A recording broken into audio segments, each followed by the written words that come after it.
it's my pleasure to welcome you to this evening's meeting. In recognising the cultural diversity of our great city, I pay my respects to the local Indigenous people of Moreland by acknowledging that we meet on the traditional lands of the Wurundjeri people. I offer my respects to the Wurundjeri elders, past, present, and to all Aboriginal and Torres Strait Islander people. Members of the gallery, please note this council meeting is being recorded and live streamed to council's website. The recording will also be available as video on demand. Gallery attendees are advised that they will be recorded during the meeting. Councillors, just a reminder that in line with the adopted councillor conduct principles, as outlined in the Councillor Code of Conduct, councillors should ensure that they conduct themselves in the meeting with integrity, impartially exercise their responsibilities in the interest of the local community, and not improperly seek to confer advantage to any person. This behaviour will support principles of leadership and good governance, and it secures public confidence in the office of councillor.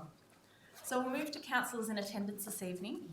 So I'd like to introduce Councillor Natalie Abood, Councillor Sue Bolton, Councillor Anna-Olivia Carley-Hannon, Councillor Ali Alfrani, Councillor Samantha Ratnam as Deputy Mayor, myself, Councillor Helen Davidson, Councillor John Kavanagh. Good evening. Councillor Dale Martin. Hi. Councillor Mark Riley. Hello. And Councillor Lambros Tapanos. Hello. Now, as there are no apologies for this evening, we'll move on to the officers in attendance this evening. We have the Chief Executive Officer, Narina De Lorenzo, Director of Corporate Services, James Scott, Director of City Infrastructure, Grant Thorne, Director of Planning and Economic Development, Kirsten Costa, Director of Social Development, Arden Joseph, Director of Organisation Development, Anita Craven, and Manager of Property and Governance, Olivia Wright. And I believe that Councillor Yildiz has noted that he will be arriving a little late this evening, approximately 8:30. Now we'll move on to any disclosures of interest and or conflicts of interest to declare, councillors. No, none to declare for this evening. And we'll move on to the confirmation of minutes from the last council meeting.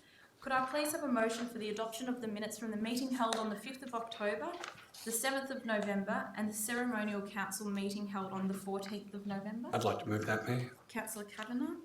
Is there a seconder? I'll second. Councillor Tapanos. All those in favour?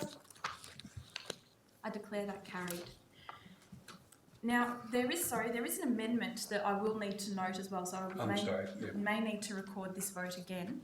So the amendment relates to the 14th of September meeting and the minutes in relation to the contract 275 ST construction works for the Coburg Centre, and it's point 5, which needs to be removed. I believe this was an item that our previous councillor, Rob Thompson, was noting. So that will need to be deleted from the resolution.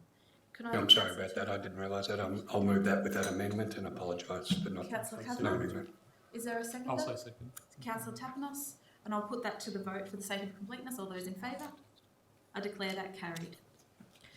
Now we'll move on to petitions for this evening. Are there any members of the gallery who have a petition which they wish to come forward with? Yes, please come forward to the lectern. And I invite you to briefly speak to the petition.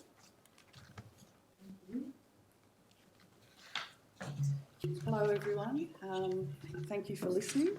I've come tonight to present a petition that I started in a small, humble way for pedestrian safety on Nicholson Street, Coburg.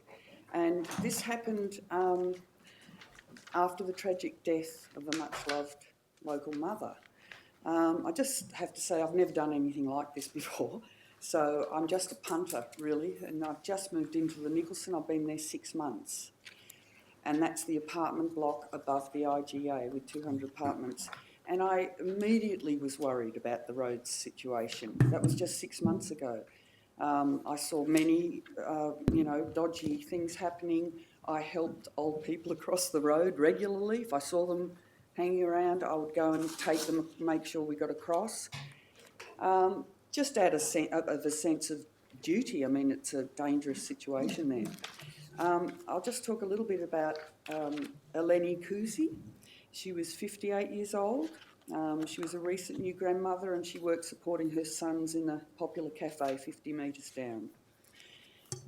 With 200 apartments above the IGA and the East Coburg Mosque opposite, pedestrian traffic has increased dramatically. Eleni was the last evening customer at the IGA on the Saturday the 22nd of October. She was a regular there. She'd lived in the area for 20 years, mostly on Nicholson Street. She had parked her car on the opposite side of Nicholson Street, which a lot of people do because they want to cross to the IGA. She exited the IGA before standing between parked cars and then walking out onto the road. The driver of the car wasn't charged with speeding. He was doing 45 kilometres an hour. But that shows that it's so difficult to stop when a vehicle couldn't be doing 60 kilometres an hour. The family is devastated, etc. And our petition currently has 1,459 signatures. That's signatures gathered from community, the IGA, the mosque. A lot of these signatures are from visitors to the mosque because the mosque, they told me, has increased in size dramatically over the last few years. And now a lot of people come from different areas to park there, attend the mosque, and then perhaps get something at the IGA. And we've got 552 petitions on change.org and some amazing comments on there too, on change.org. So, that's a lot of signatures. There's been many near misses for pedestrians. I've heard so many anecdotes now about their experiences trying to cross the road. The groundswell of support was immediate. I didn't really do much except shout a bit and put up a couple of posters and start a petition. Locals have been worried about this issue for 5 years, since the Nicholson was built, and then, of course, the IGA downstairs, and then the mosque growing in size. And people generally feel unsafe trying to cross the road. And that's a yucky feeling when you go to a road and you think, oh, this is going to be a bit of a challenge. And locals are worried about the poor street lighting because it's non-existent outside the IGA and Nicholson Apartments. There's a low-grade residential lighting on the other side of the road because it was a residential area. So it's dark there. And locals report they can't cross the road in one go, very rarely. 3 a.m. probably, but people have to sort of negotiate this bit and then go and stand on the middle line to negotiate the next bit, and that's really unfortunate because that's where Eleni was hit, right there in on that white line.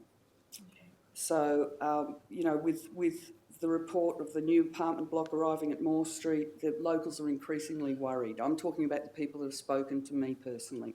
They're worried. Big apartment block going up in Moore Street, what's that going to do to the area? And these and other issues were discussed at our council meeting on the 9th of November. So there was the minutes to that are available. But I just want to say the spectrum of help has been amazing from Sue and also local MPs and even Vic Roads. Everybody's been so positive about it. It's been absolutely, brilliant from that point of view. So thank you. Thank you all. So if you'd like to submit the petition and we can...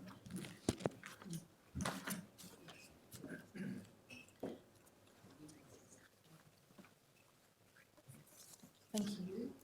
And this is the change.org signatures. I can get more up.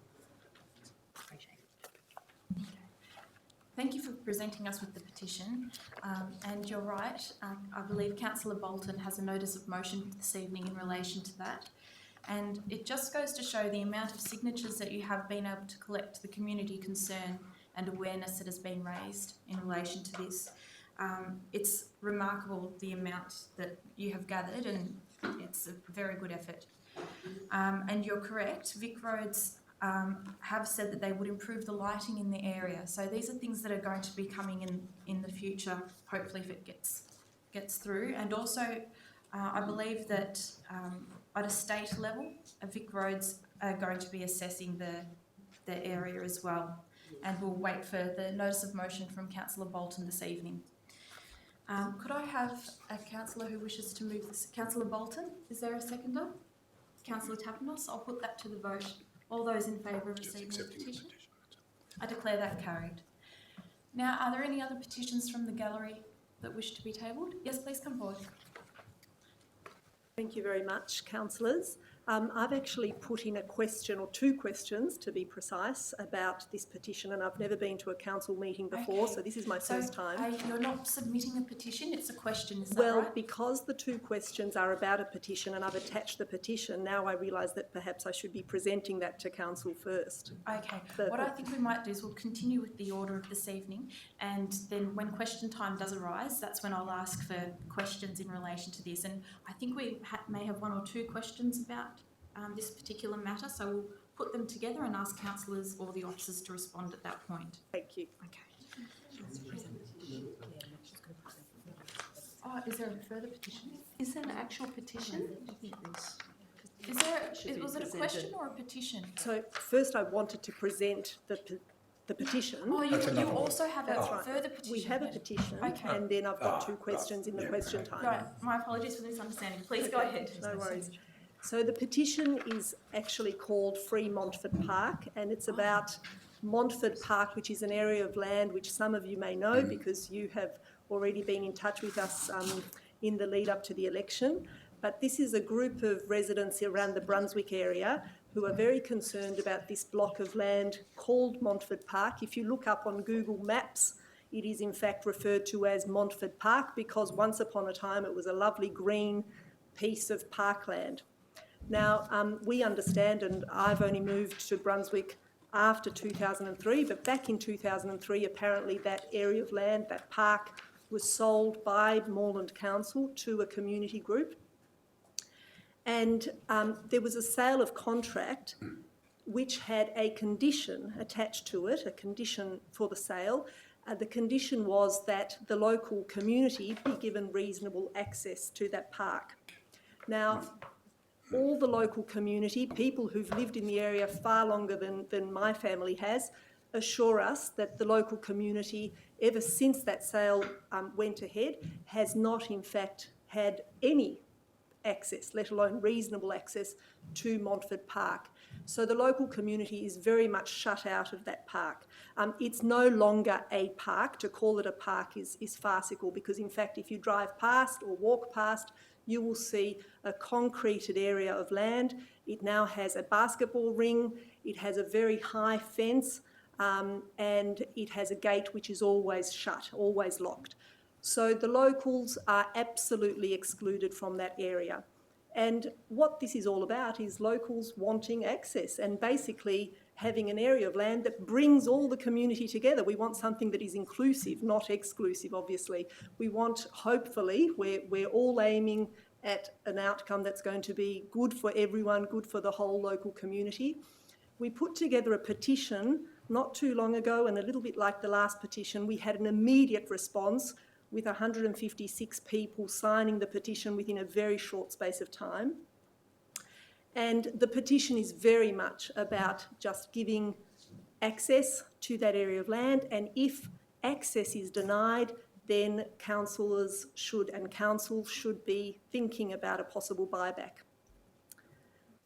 So I wish to present that petition, please, and then I will have two questions in the question time. Thank you. Hasn't filled all of its citizen rep positions. It said only 4 out of 7. So I'm wondering if it's still possible for people to nominate for that committee.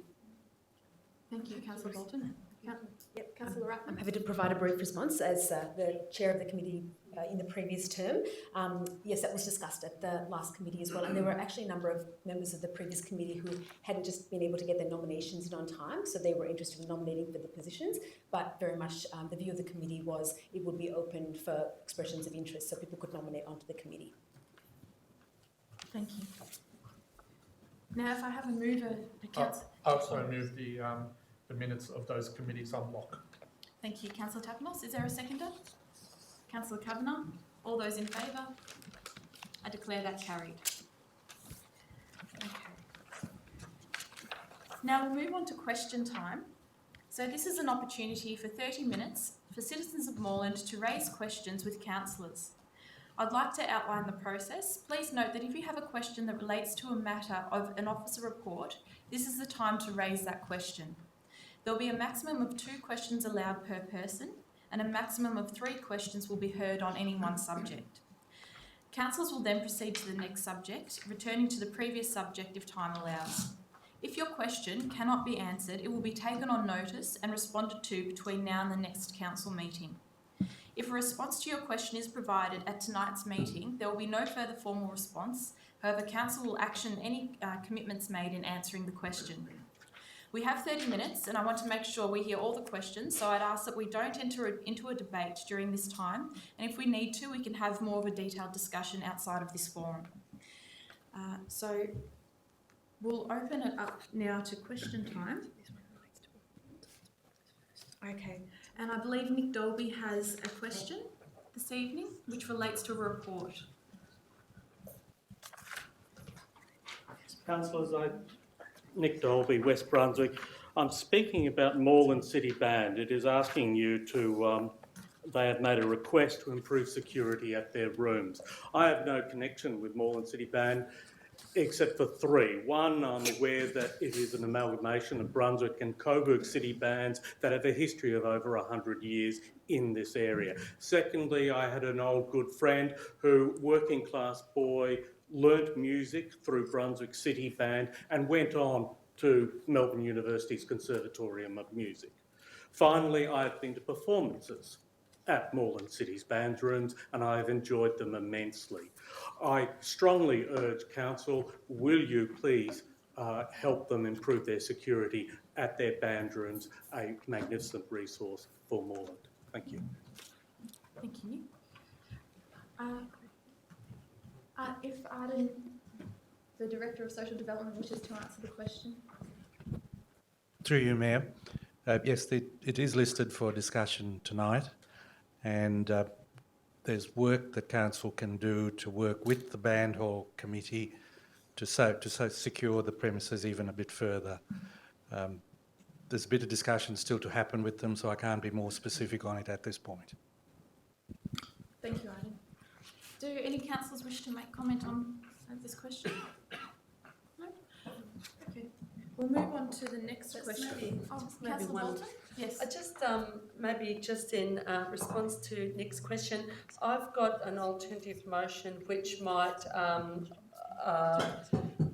lead to more prompt security measures for the city band to prevent the theft of some of their historic equipment, historic instruments, etc. So that'll be discussed when it gets close to that time. That's right. Thank you, Councillor Bolton.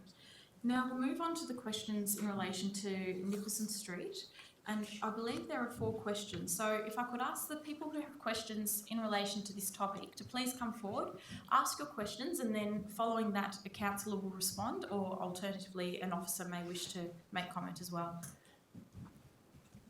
Yep. So, thank you. Yep, please come forward. We'll ask all the questions and then... Once. Makes sense. Yes.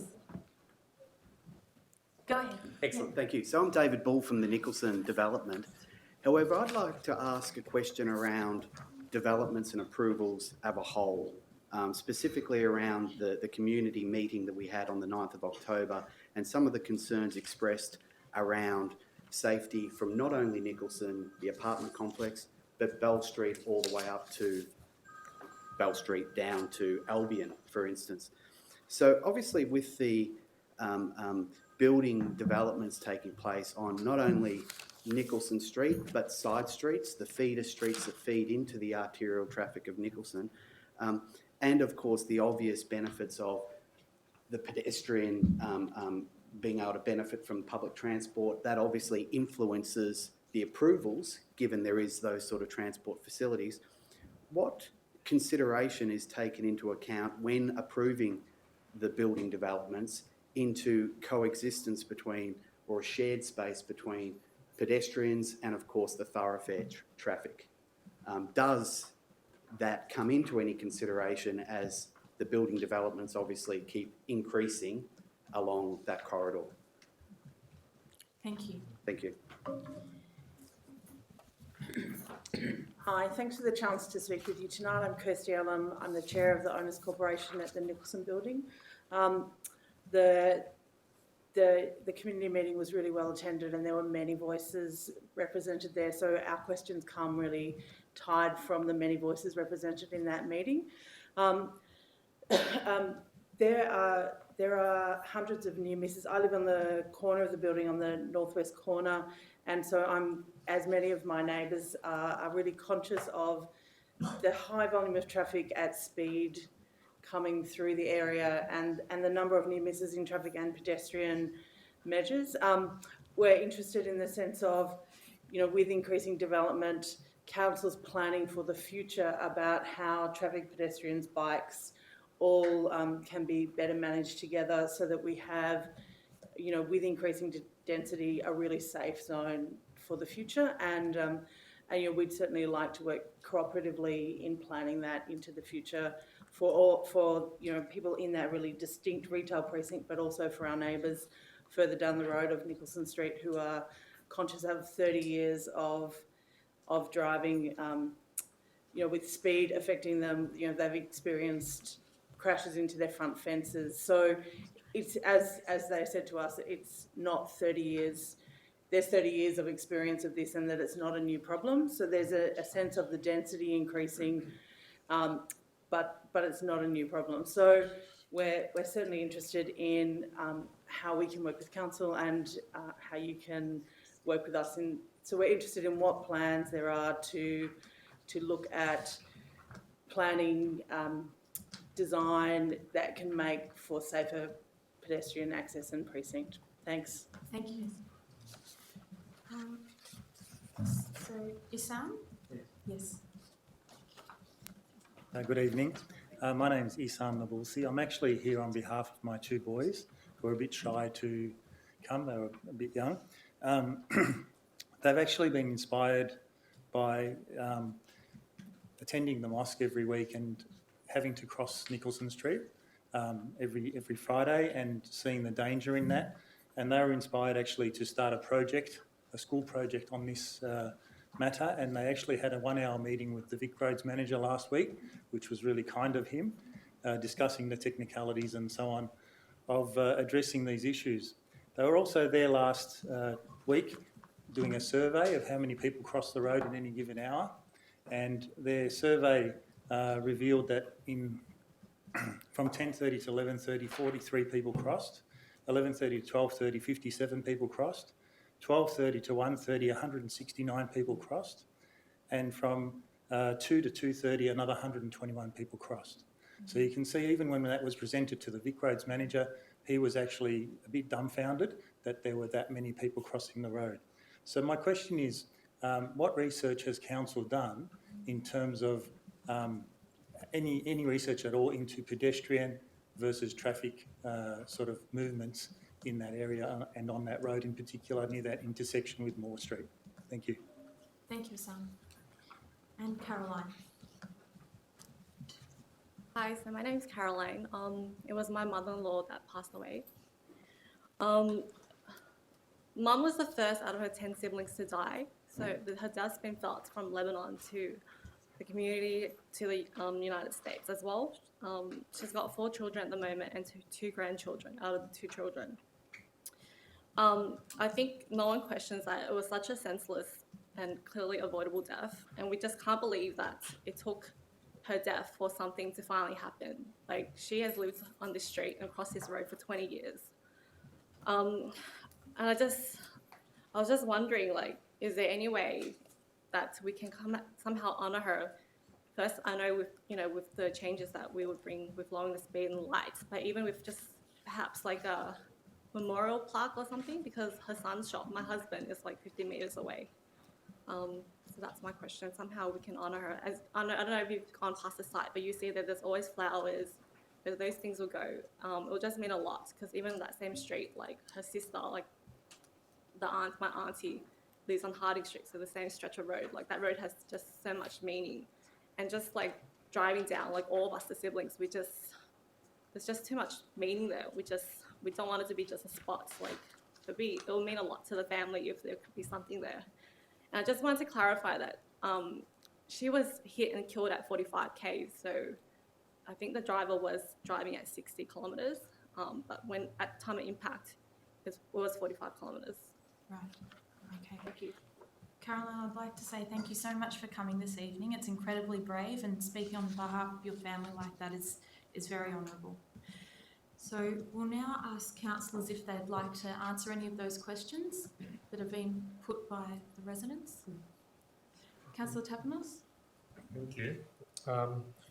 Thank you all for coming and sharing your concerns with us. And of course, those concerns, I believe I'm speaking on behalf of the whole council when I say shared by us as well. When we determine our planning applications, we do have a look at the impact and the traffic movements when we're assessing planning applications. However, we normally look at the availability of car parking and what would the extra movements do to the street. It is very difficult at that stage to actually knock down applications or not approve applications based on these matters. And quite often we find that they then go to VCAT and they get approved. And in fact, I think a lot of the dwellings that many residents have come from were actually approved at VCAT. Ministerial approval. And some ministerial approval as well, certainly further up the road. So that sometimes removes our ability to actually assess these applications and the traffic impact.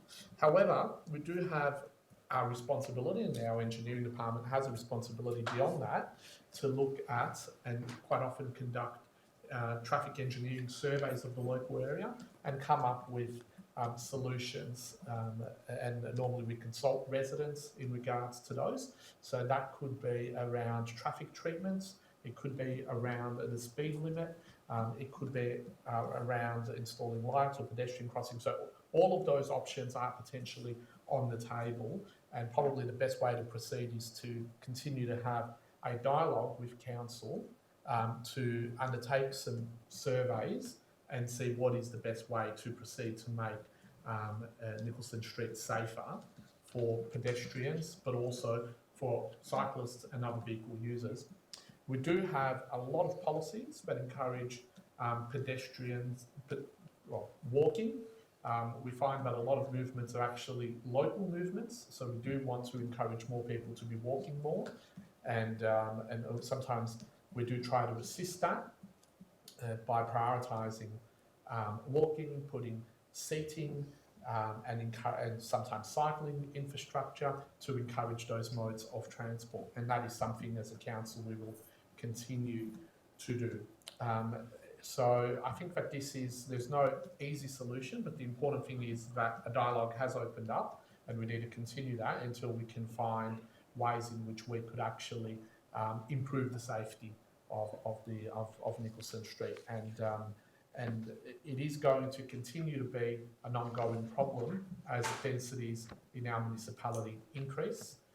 We know that the Brunswick East Village, a bit further down, is going to introduce a whole range of new dwellings, and that will increase traffic movement. So we don't have a lot of planning powers to stop it based on that, but we do need to see what we can actually do from an engineering perspective. So I encourage residents to continue this conversation and see what outcomes we can get from it. I just wanted to say, I'm not sure what council policy is in regards to memorial plaques. I do know that one exists at the Brunswick Baths from a previous accident, so I would say that is something, if the family makes the request sufficiently, council will investigate and respond back, and that's probably the best way to proceed. Thank you. Thank you. Thank you, Councillor Tapanos.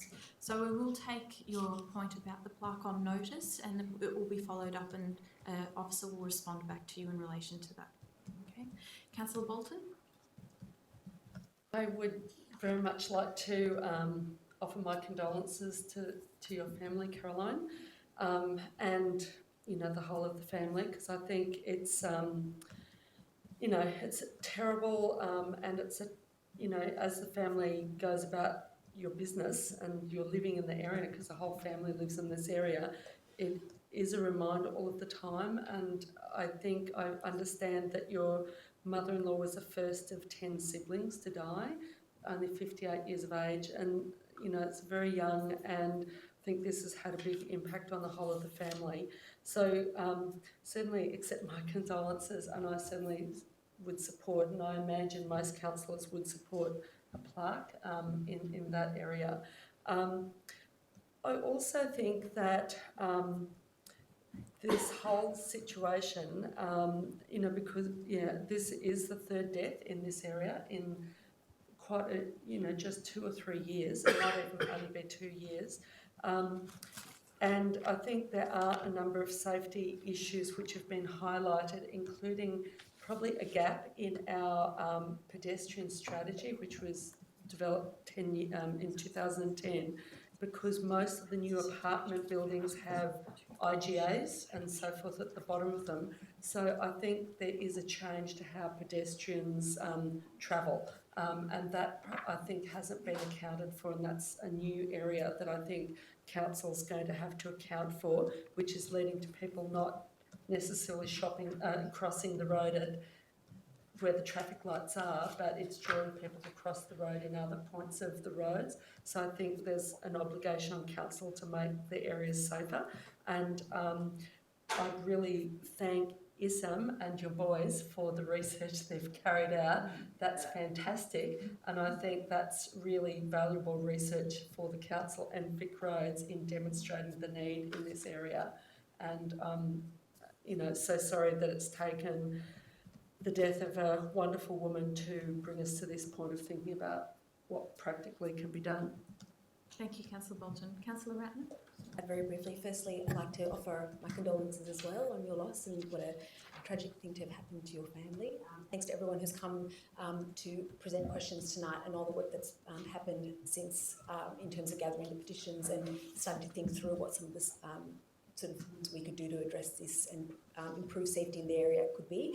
We have got a motion that's coming up later in the agenda, so there'll be a bit more discussion and debate, so I'll reserve some of my feedback or comment to that, but particularly to the point that was raised about what council can do to really look at this from a big picture perspective in terms of the increase in development, and then what kind of pressure that puts on sort of transport and safety infrastructure, and what we need to do to respond.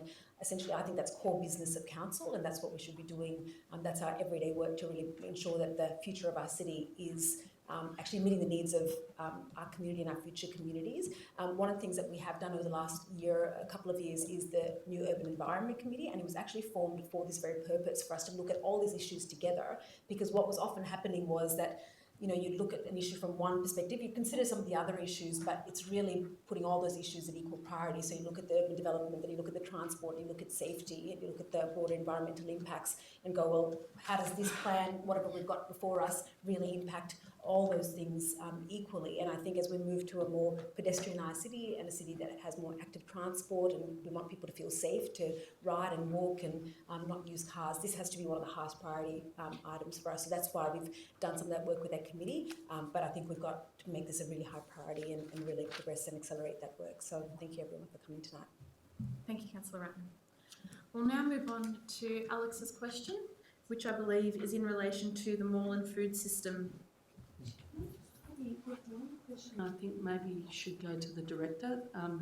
Is about when was the last time councillor did pedestrian study in this area? Okay, Kirsten. But I mean, it might be a question on notice, but Thank you, Councillor Bolton. Through the Mayor, off the top of my head, I'm not sure. Councillor Bolton, if we've done a study, I'll take that on notice and provide that. As has been indicated, though, the road is a Vic Roads managed road. We'll also make inquiries whether they have any pedestrian stats in that area. Thank you. Sorry, Alex, we'll now move on to your question about the food system framework. So my name's Alex McGilvray. I ran for council in October, and while I didn't get in, I'm really happy to see all of you here. So I live in Coburg. I have my whole life, and I love the community. I live on the corner of Dare Street and Edward Street in Coburg, and we've got this massive, it's getting bigger and bigger every day, this community garden. We've got heaps of edibles and lots of natives, and I love being a part of it. We have a Christmas party every year, and we eat the food that we grow together, and it's like one of the coolest things about Moreland, and I'm stoked that we do it. So I'm unaware of whether or not we're allowed to do this, whether or not there's been no feedback from council. We've kind of been contacting and we're not sure if we can do it. Not sure if it's council property. There's just could be a lot more communication. So I love being able to go out there. I love being able to pick out the herbs, and as I've said, I love that community feel. So for me and my neighbourhood, this is a really important thing, economically, environmentally, socially. There's obvious advantages. So my question to the council is, what is the current status of the Moreland Food Systems Framework? And when will we see a Moreland where we can have a sustainable urban agriculture strategy? So if the council could speak to that, that would be great. Lovely. Thanks for the question, Alex. So just for a bit of background, councillors, this came to council in August, on the 10th of August, and the report was deferred to look at making it a very thorough report and adding some more depth to it. And I believe that it is coming back to the February council meeting, so we'll be hearing more about it then. I don't know if any other councillors want to add any comments to that. Councillor Hood? Sorry, Councillor Hood. Thank you, Mayor, and thanks, Alex, very much for the question. I just wanted to assure everybody, especially the growers in the community, that I'm really excited about being involved in working towards resolving the situation with this framework. I think that the benefits for the whole community, from the older ethnic aspect of the community who've been growing stuff in this city for 50 years, and also the young new growers, is huge. We're outside, we're tending plants, we have our hands in the dirt, and we're sharing food and produce from those gardens. We're saving $3 every time we don't go and buy a tiny bag of parsley from the duopoly, and I'm really looking forward to this being resolved. Great, thank you, Councillor Booth. Councillor So just briefly as well, there certainly has been a lot of discussion in the community and with council, particularly when we did our urban heat island effect, about creating urban forests, and in particular urban food forests with edibles, and certainly that is something that I believe this council will tackle over the next year. But I know that there is a lot of support in the community to actually designate areas that we could actually plant edibles and make sure that the community can enjoy them. So I'm looking forward to that debate in the future. Thank you, Councillor Tapanos. We'll now move on to the final question for this evening from Gabrielle. Thanks again, councillors. So this is following on from the discussion about Montfort Park and the petition. The two questions that I've put tonight are really very much outcome focused. We've got several members from our local area in Brunswick here, and of course there are many more at home who are really keen to know what's going to happen and what progress can we realistically expect over the next few months. So the two questions are, firstly, when can the local community expect the councillors to formally discuss the petition? And of course we expect that it's going to really require quite a thorough discussion with a briefing from council bureaucrats, because there's a lot of background that councillors are going to have to be familiar with, and of course councillors are going to need to look at the sale of contract and specifically the condition. So when can we expect you all to consider that? And secondly, is it realistic for us to expect council to reach a decision about what is the appropriate response going to be? Is there going to be a buyback, or is there going to be a referral for an external investigation into the original sale of the land? Councillor Kavanagh? Yes. I'm happy to answer those, Gabrielle. Firstly, I make the point that not one councillor around the table was a councillor at the time that decision was made. I'm the longest serving councillor, and it was something that had occurred. I think it began the process in about 2001 and it completed in 2003. And I was elected 2004, and other councillors 2008, 2012 and 2016. So that's just one point, just for your information. So there'll be many councillors around the table that won't be aware of the situation that you're referring to at all. In fact, I think the last time it came to council was about 5 years ago, actually, when there were questions raised about the lack of community use, etc.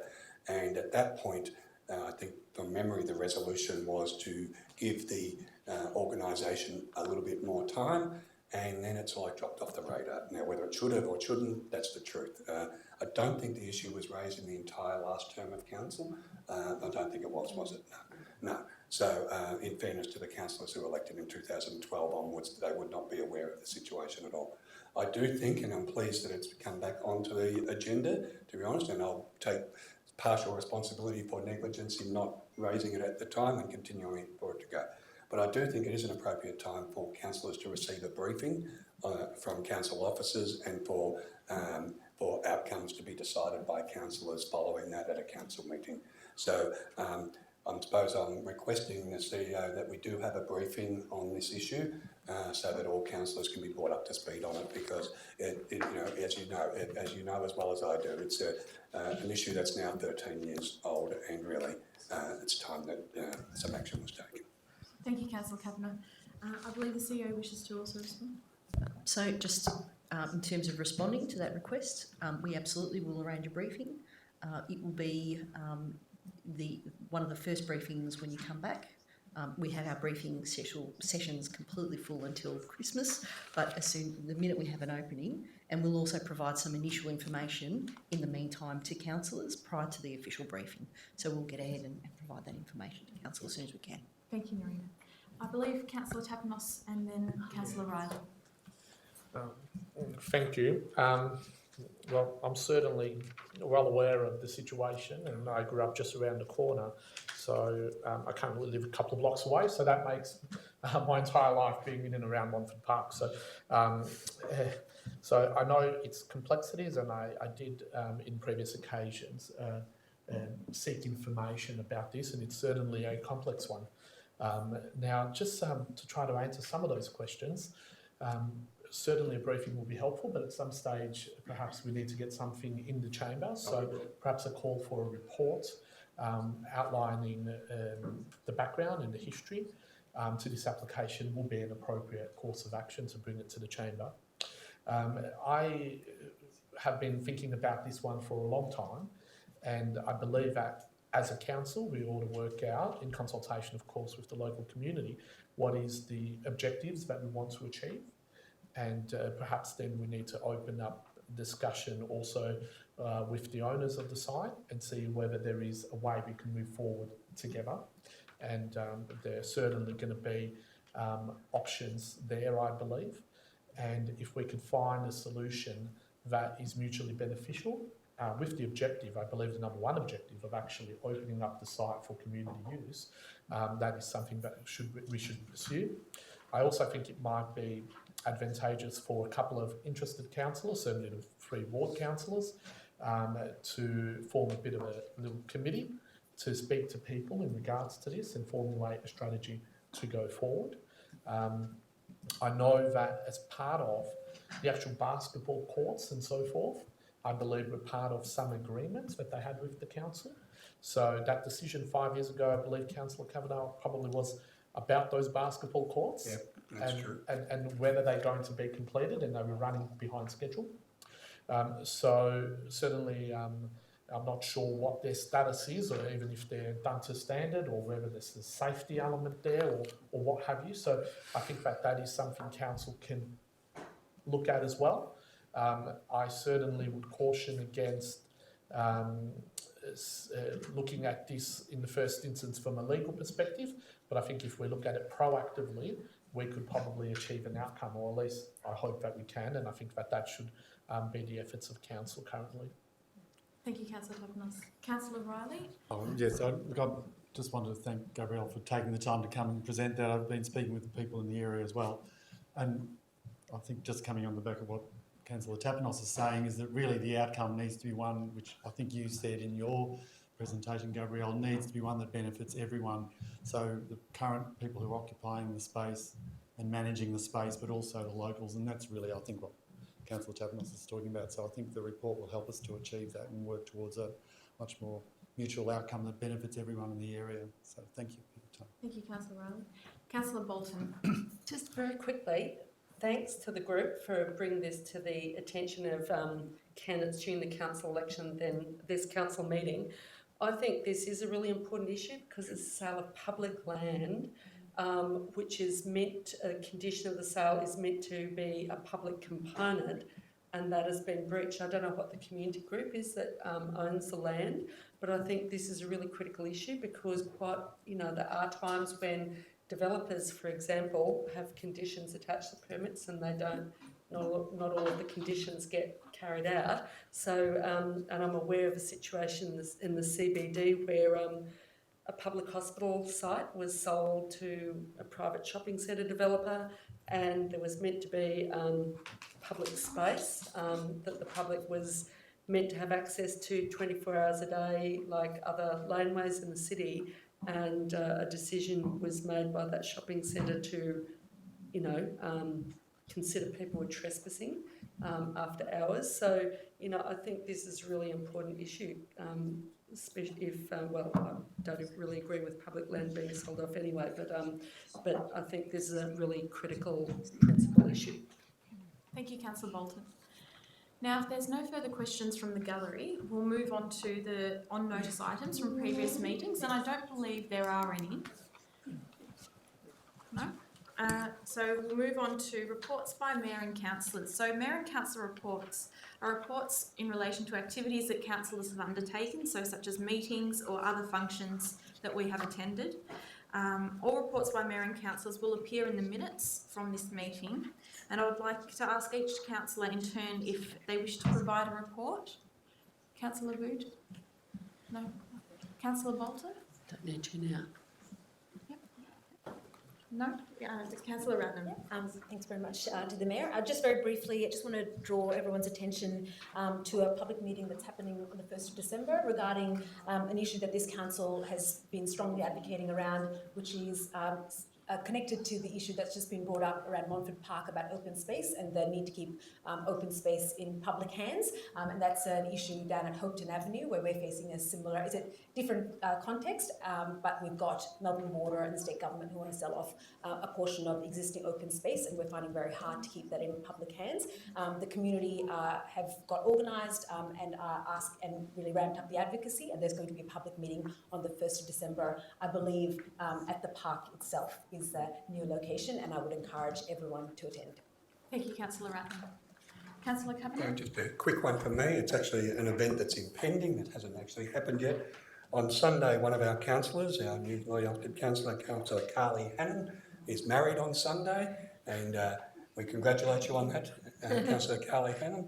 And it's been an enormous couple of months for you, I know, in campaigning and then being elected, and now having such a wonderful event on Sunday. So I'm sure I'm speaking on behalf of all councillors when we congratulate you on that and wish you well. And I'm sure it'll be an enormous, wonderful day for you and your fiancée.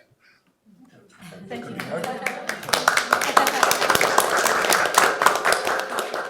Councillor Martin, something to report?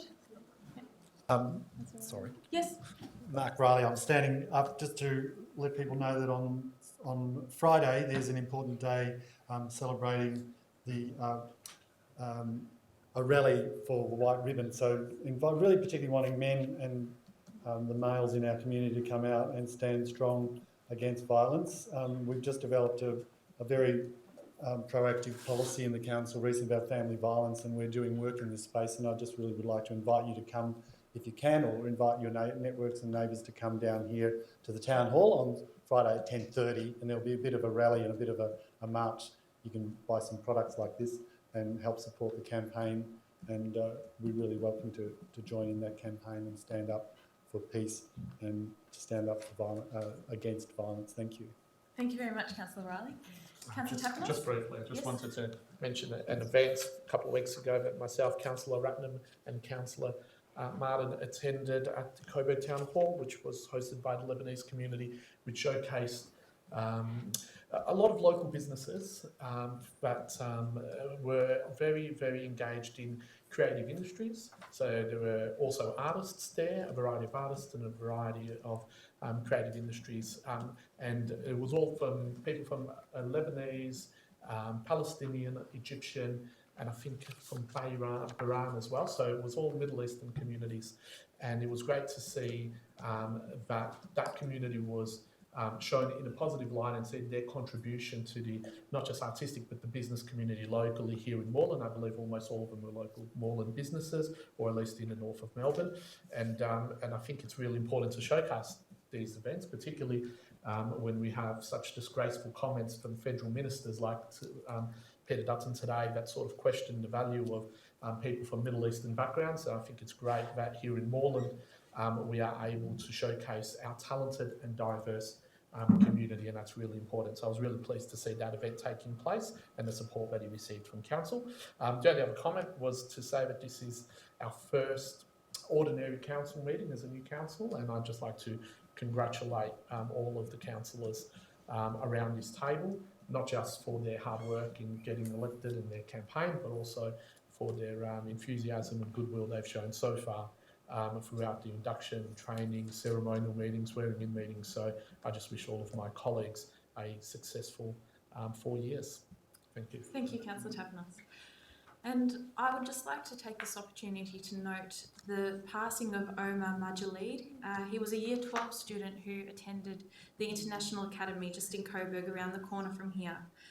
He tragically passed away on Monday after the freak thunderstorm asthma disaster that occurred, and I know this affected many people, and it also took the lives of 2 other individuals who live outside Moreland. But personally, as an individual and as a councillor, I'd like to pay my respects to his family, his friends, the teachers that have taught him, and all the sporting events that he attended and the people he played with. He will be sadly missed. So we'll now move on to the presentation of officer reports. Ask if it might be possible to bring the notice of motion on pedestrian safety on Nicholson Street forward. If that's possible, just to save the residents from having to wait too late. Let's bring that forward. I'm not sure if there's any other reports people are waiting for, but I don't believe so. Well, I'm happy to move that forward if councillors are also amenable to that. Yep. Councillor Bolton? So the motion reads, the council resolves to 1, liaise with Vic Roads about reducing the speed limit on Nicholson Street and Home Street between Bell Street and Albion Street to 40 kilometres an hour, and reducing the speed limit to 40 kilometres an hour for traffic as it approaches the Moreland Road, Nicholson Street, Home Street intersection along Moreland Road. 2, investigate pedestrian movements on Nicholson Street between Moreland Road and Moore Street. 3, liaise with Vic Roads about measures to make the Moreland Road, Nicholson Street, Home Street intersection safer, such as clearer line markings to alert pedestrians and car drivers to pedestrian crossings. 4, liaise with Vic Roads about measures which could make the section of Nicholson Street between Moreland Road and Moore Street safer for pedestrians, such as a pedestrian light at the Moore Street, Nicholson Street intersection. 5, assess the merits of a super tram stop to improve pedestrian safety on Home Street, and if this proposal looks viable to improve safety, to liaise with Public Transport Victoria and Yarra Trams about the proposal. 6, receive a report with proposals to make Nicholson Street and the Moreland Road, Nicholson Street, Home Street intersection safer for pedestrians. And 7, receive a report on progress with the implementation of the Pedestrian Strategy 2010 to 2019, with particular reference to how new developments have changed the pattern of main pedestrian routes which may need attention to make them safer. And if I get a seconder, I can speak to it. Councillor Bood? Councillor Bolton, do you wish to speak to it? Yes, I would like to speak to it. I think now that... Not at this point, after Councillor Bolton. Yeah, I think, while there are many areas across Moreland and across Melbourne where there are issues of traffic and pedestrian safety, I think in this particular area there are certainly some special considerations, especially the tragic deaths of 3 people in this precinct over the last 2 or 3 years. And I think there are a multitude of issues in this particular area. And yes, it is a Vic Roads road. These are Vic Roads roads I'm talking about. But council plays an important advocacy role about traffic safety and pedestrian safety on Vic Roads roads.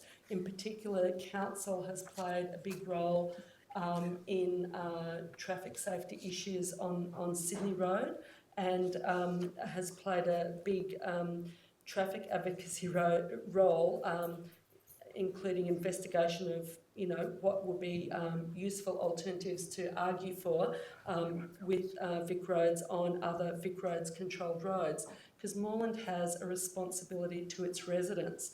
And I think there are some elements that haven't really been fully factored in, because it's only relatively recent that these massive unit developments have come about with supermarkets at the bottom. And in this particular area, there are a number of things which draw people to cross the road away, not at the traffic lights, but a little bit away from the traffic lights. One is the supermarket, one is the mosque, one is the soccer club, and there'll be more developments coming up very soon. Many of the people in the big apartment block also use the mosque and travel, walk across the road at the mosque. And so there are particular times when it's particularly busy, like Friday prayers, on the weekend with soccer games and so forth, but also now a lot of people ducking across the road to the IGA. But at the residents' meeting, there also, it became apparent that there were some other issues further up the street, in particular some residents who'd lived in the area 30 or 40 years, who live on that corner, that where the road bends around in between Moreland Road and Harding Street, where there have been a number of cars have crashed into fences, which I was not aware of. I'm not sure how long ago that happened, but there have been more than one account of this. So there is a lot of worry and fear by residents. So what I'm proposing is nothing sensational. Obviously, I don't have all of the solutions to these things, but council is experienced, council's traffic department, in you know, coming up with proposals and liaising with Vic Roads on suitable alternatives. Residents themselves have been coming up with a lot of suggestions, and I think they've raised a particular issue. And council's own pedestrian strategy says that because pedestrian travel is the slowest form of transport, it means that pedestrians tend to take the quickest form of, the quickest route, the shortest route, which means that people are crossing not at the lights, but in another area. So we've got a responsibility to take this issue seriously. Thank you, Councillor Bolton. Councillor Boone? Yeah, I will just speak very briefly to this.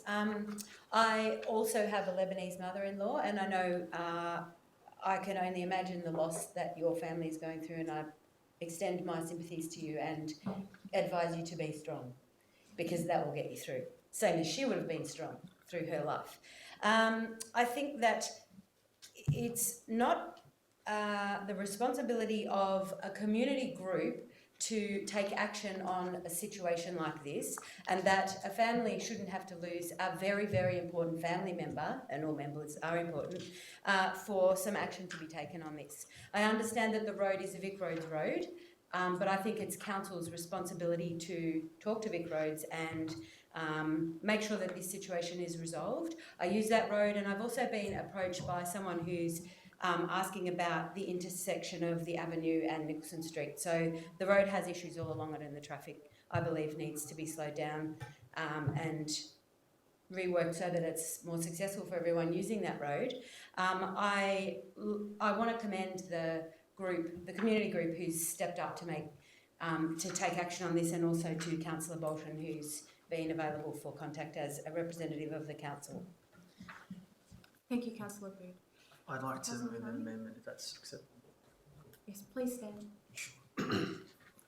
So the amendment reads, Council resolves to receive a report on the road safety issue along Nicholson Street between Moreland Road and Moore Street. This report should include a technical assessment of the safety issues along this length of the road, and include an assessment of A, the impact of reducing the speed limit along the section of the road on pedestrian safety and traffic flows. B, the pedestrian movements on Nicholson Street between Moreland Road and Moore Street. C, any measures which would make the Moreland Road, Nicholson Street, Home Street intersection safer for vehicles and pedestrians. D, the length of road and whether additional signalised pedestrian crossing would improve safety. E, the merits of the super tram stop to improve pedestrian safety on Home Street. F, how to make Nicholson Street and Moreland Road, Nicholson Street, Home Street intersection safer for pedestrians. And 2, receive a report on progress with the implementation of pedestrian safety 2010 to 2019, with particular reference to how new developments have changed the pattern of main pedestrian routes, making attention to make them safe. Thank you, Councillor Fanny. Is there, Councillor Bolton, is that No. available to you? No, okay. Is there a seconder to Councillor Tapanos? So we'll now consider Councillor Ilfrani's motion. So, Councillor, do you want to speak to? Yes, thank you. Thank you, Councillor, and thank you, residents, for bringing this issue forward. I know this intersection pretty well. I've been to the mosque in question that's just across the road at Moore Street, Friday prayer on a couple of occasions, and I know how inconvenient it is to cross that street. There's a lot of traffic that goes up that street, and Moreland Road's just such a distance away. I know at times you actually take a risk in crossing that road because you have to wait 5 to 10 minutes to actually cross it because of the amount of traffic that's going through. I don't have the exact answers on exactly how to best support the community, whether it is a super tram stop, whether it is addressing the speed limit issue, whether it's reducing speed at particular times, or if we have avenues to put crossings at, whether it's the avenue that was just raised just then, or Moore Street, or multiple crossings. So I think we need to engage the experts, as Councillor Bolton just highlighted, within council to actually do a report to keep all avenues open. I think this amendment actually better supports the residents in doing that. It doesn't specify exactly what it is, but it actually asks to investigate the speed limit issue, the pedestrian safety movement issue, and any other issue. Hopefully this approach will actually open up the avenues to the councillors to better report back to the residents as to what the safety initiative should be to create better pedestrian safety on this stretch of road. Thank you, Councillor Ilfrani. Councillor Tapanos, do you wish to speak? Sure. Just in speaking with the amendment, and I do so because I believe before we do approach Vic Roads to actually action some of these requests, we need to be able to back up our request with some data that the organisation will be able to provide us, and particularly some expert opinions from our engineers. So I know that this is a pressing and very important matter, and we need to action it as soon as we can, but I do feel that this is just the beginning of the process, and we need to actually be able to arm ourselves with as much information and as much data and expert advice from our planning engineers before we can actually go making requests. And I think that we would have a much better likelihood of success if we actually do that first. Otherwise, we will probably just be told by Vic Roads, look, go back and actually do this work before you approach us with these requests. And I think that there is a little bit more that could be done that is actually in the original motion as well. So being able to call for a report to come forward might actually identify some traffic management issues that council can actually action even without Vic Roads. So certainly I see the similarity between the two motions in what they're aiming to achieve, but I believe that the best way to go about it is to have a report first with all of the information presented, all of the statistics, so we can actually go to Vic Roads and go to the community with more solid, backed up information before we make requests. Thank you, Councillor Tapanos. Councillor Ratnam? I rise to ask essentially a question of clarification. So my reading of the amendment in terms of its distinction from the original motion is that it's asking council to prepare some of this work prior to any advocacy with Vic Roads, whereas Councillor Bolton's motion is asking us to start that liaison and advocacy work with Vic Roads. Is that the essence of the difference? And I'll just got one follow-up question. Councillor Francis? Yes. Oh, I don't think it's not asking for advocacy. I think it is actually to try and collect the data. I think tonight it's been highlighted that there's a question on how do we actually work with planning when we approve pedestrian safety. So, you know, that's something that this, I think, encapsulates in terms of providing a report. There was a question on, there was a meeting that this is attended with the Vic Roads manager where some technicalities were raised. So this report will start actually highlighting some of that. This report will actually engage Vic Roads in terms of highlighting some of that data. So that advocacy will actually start happening because that's what a report does. This road is actually managed by Vic Roads. And in terms of preparing a report, obviously the Moreland Council officers will be working with Vic Roads to start that conversation. So, Councillor Ratner? In that respect, that way I'll speak against the amendment then, because I believe Councillor Bolton's motion is stronger in terms of achieving the objectives that I think as a council we've been pretty consistent with, which is improving pedestrian safety in the community. And one of the ways that we've been doing that is advocating for reductions in speed limits on a number of roads, including roads that are not our roads, they're Vic Roads roads. And I believe why I'm supporting Councillor Bolton's motion is that I think in terms of the time it takes to liaise and get an outcome with Vic Roads, it takes quite a long time to get some of these changes, and I'm just reflecting on what's happened with Glen Lyon Road. So we've been able to get the speed limit down to 50 there from 60 after lots of advocacy from the community, but it actually took a long time to actually achieve that, because to go through the bureaucracy and the amount of work that needs to happen with Vic Roads, I would be concerned if we weren't starting that work straight away. And I believe Councillor Bolton's motion has both elements of both collecting the data internally, but also starting that work very immediately with Vic Roads. And the other concern I have with it is that I think that it's a Vic Roads road, and I think they really have to take responsibility for the safety of the road. We share some responsibility, but I think it's about putting the onus back onto them. We could do all this work to collect all this data, but actually they should be doing the majority of that work because it's their responsibility to keep this road safe. So that's why I think Councillor Bolton's motion is stronger, because it immediately starts that advocacy with roads. It's consistent with council policy, which is to reduce the speed rates, and sometimes it's 50, sometimes all you can achieve is 50 from 60 kilometres, but we've been able to achieve 40 kilometres on side streets because that's very consistent with council policy. So I'm going to support Councillor Bolton's motion. Thank you, Councillor Ratner. Thank you, Councillor Callahan. Thank you. So I would like to begin by also giving my condolences as a daughter of someone of a similar age to Eleni, and also as someone who's grown up in Brunswick and frequented her son's cafes. I really can understand what a huge loss that would be to your family and also to our community. In terms of this, I think that the road safety in Nicholson Street, particularly at Moreland Road, is a really huge issue. Having seen the increase in density and with the IGA, and as someone who definitely doesn't always cross at the pedestrian crossings, I can really understand that we need to be very sensible about this and really considering where in our roads are we mostly seeing high use of bicycles and high use of pedestrians and trams versus the cars, and knowing that in those situations it really has to be safe for people to be able to get off their trams and for people to be able to get out of their cars, as we have seen on Sydney Road, on Lytton Street and on Nicholson Street. In terms of the two motions that we have with us tonight, I will be supporting the amendment with the report.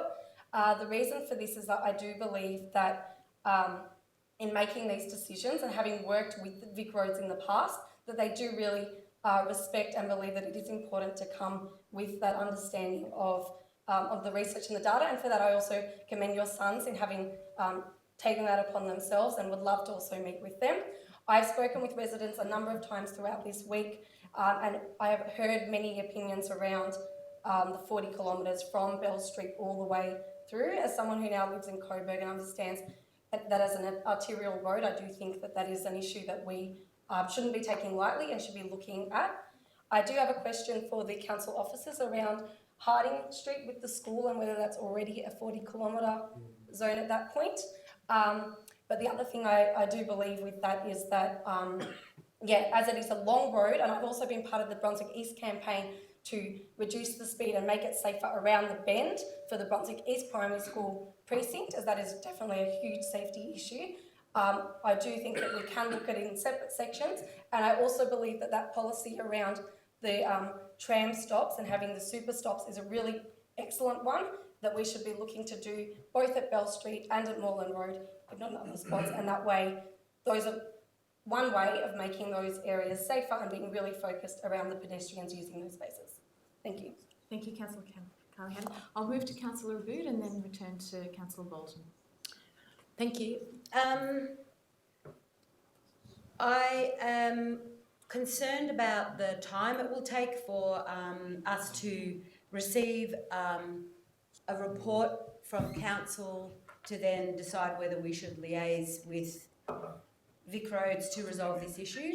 And I'm a little bit concerned about how many more articles have to come out in the Leader saying that somebody that a whole lot of people love died because this is not the first time someone has died on this road in this area.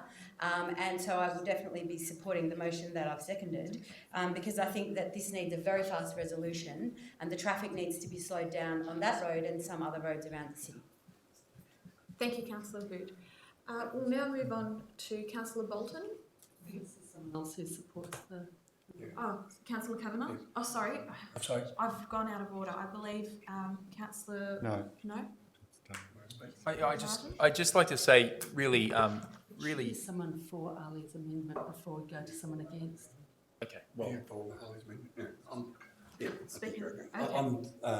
I'm speaking in favour of the amendment, and in saying that, I think there's a lot of commonality between both motions, and I'm also mindful that the issue has been raised because Councillor Bolton has been proactive in it, and so I acknowledge that and I accept that. And if, for example, Councillor Apali's amendment is unsuccessful, I will naturally be voting for the other one, as I'm sure every councillor around the table would. So there's commonality. In other words, everybody around this table wants to see improvements there, and I'm sure the people behind us do too. Right? The reason why I'm speaking in favour of this particular one is, in essence, I do believe it's less prescriptive. In other words, it's saying, have our traffic engineers really say what is the best solution to handling this.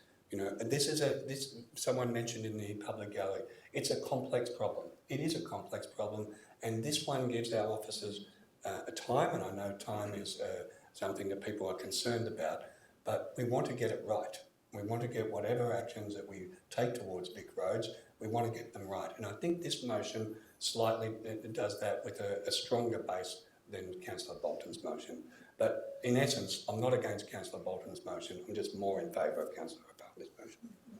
Thank you, Councillor Kavanagh. Councillor Martin, do you wish to speak? I just wanted to really briefly say that, as councillors sitting around this table right now, I wholeheartedly believe we all agree what needs to happen. And following on what Councillor Kavanagh was saying, we have a responsibility to make sure that this doesn't happen again. And what we need to do as a group is we need to find out which is the quickest way to get this resolved. And so I firmly believe that I think it's fantastic what Councillor Farnley has put up, but it doesn't advocate at all in here to Vic Roads saying we should be marching down Nicholson Street right now to Vic Roads officers and saying, you need to fix this, you need to fix this right now. So that's why I'll be supporting the original motion. Thank you, Councillor Martin. Councillor Bolton? Oh, great, thanks. I see this as being a totally unnecessary amendment, and I think this is a delaying tactic because the residents have already got Vic Roads engaged without any assistance from council, and there was a representative Vic Roads who actually used to live in the area who came to the residents' meeting. As we've heard, Isam's boys have already met with Vic Roads. The originator of the petition has already had a lot of dialogue with Vic Roads. And the residents have been very proactively thinking about what solutions. Now, the residents haven't necessarily said, we're absolutely going to stick to our guns and this is the absolute solution. They're prepared to listen to any evidence and so forth about other solutions. And my motion is not prescriptive at all. It talks about, it's liaising with Vic Roads. What information, what evidence has Vic Roads got about, it's liaising, and the residents are already liaising, so the council might as well be in there liaising and backing the residents. What I do notice with this motion, this amendment, is it drops any reference to the 40 km/h speed limit. Now, I'm not saying it absolutely has to be that, but I think we need to consider that, not just consider us lowering the speed limit to maybe 55, or, I think that what was indicated to the family was, I think it was an Uber driver, they'd slowed to 45 km/h when they hit Helene. If the speed limit had been 50 or 40 and they'd braked, this might not have been the tragedy it is. It would still have been terrible, but it might not have been the tragic accident that it is. I'm not saying it absolutely has to be that, but it's got to be considered, and I notice that's been dropped right out. I also, my report also calls for some data collection, particularly on pedestrian movements, and my motion, if people read it, also calls for some reports as well on the pedestrian strategy, on a couple of other things about the proposals, about the actual intersection itself, because the other two deaths of people happened at the intersection, not in this. So there needs to be a precinct-wide look at this area, including with the trams. So I'm not saying I'm an expert in traffic, but I think there's been a lot that's been discussed by the residents, a lot of really great ideas, like the super tram stop. I never would have thought of that idea, but a resident came up with that idea as being something that would slow the traffic down at that point. And I gather there are a lot of near misses because people they miss one tram, the 8 or the 1, and run to the other tram. The other thing is the mosque has approached by people on a monthly basis, people who know that they've got a CCTV camera, they approach on a monthly basis for access to the CCTV cameras so that they can, so that people can get the evidence about a bingle. Now, these are bingles that are not reported to the police because there's no one's carted off to hospital, but there's evidence that the mosque well, they may not necessarily always have the evidence because the cameras might be pointing the wrong way, but there are people who very regularly contact the mosque, people who know they've got CCTV cameras for evidence of crashes on about a monthly basis or even more frequent. So I think we need to take action now on the things that we can, and I'm just liaising with Vic Roads to see what Vic Roads is thinking, what their data is, and then obviously there will have to be a report come back to council. But I'm actually calling for a report if people read my motion, and we need to get on with it and not delay. Thank you, Councillor Bolton. And before we put this motion to the vote, Councillor Ilfrani's motion, I'll just briefly say a few words. I'm supportive of Sue's substantive motion. I think that the residents have had a lot of dialogue themselves. They've done a lot of groundwork themselves. This is an item that to me, it is time sensitive, and the groundwork has been done, and I want to see this progress to Vic Roads. It is their road, it's their responsibility, and we want them to act on it. So, in saying that, I'll put Councillor Ilfrani's motion to the vote. All those in favour? All those against? And as I do have the casting vote, sorry. It was lost, sorry. Okay, we'll now return to Councillor Bolton's substantive motion, and I'll put Councillor Bolton's motion to the vote. All those in favour? I declare that carried unanimously. And if we could note on the minutes as well that it was carried by all councillors as a whole.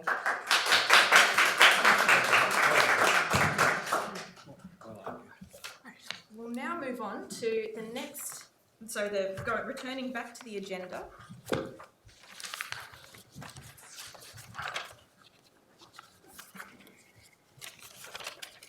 Okay, we've got the presentation of officers' reports, and the first one is in social development, DSD 3316, community grants 2015 to 2016, project status, and Councillor Ratnam's on her feet. Thank you. I'd like to move a resolution which is slightly amended from that is contained in your agenda, and that is number 1, to note the outcomes of the projects funded under the 2015-16 Moreland Community Grants Program, and point 2, call for a report as part of the preparation for the 2017-18 funding round, which investigates the potential for a new category of community grant or funding that provides ongoing funding to high priority community services in Moreland who have limited or no access to other sources of funding. And if I have a second, I'm happy to speak to it.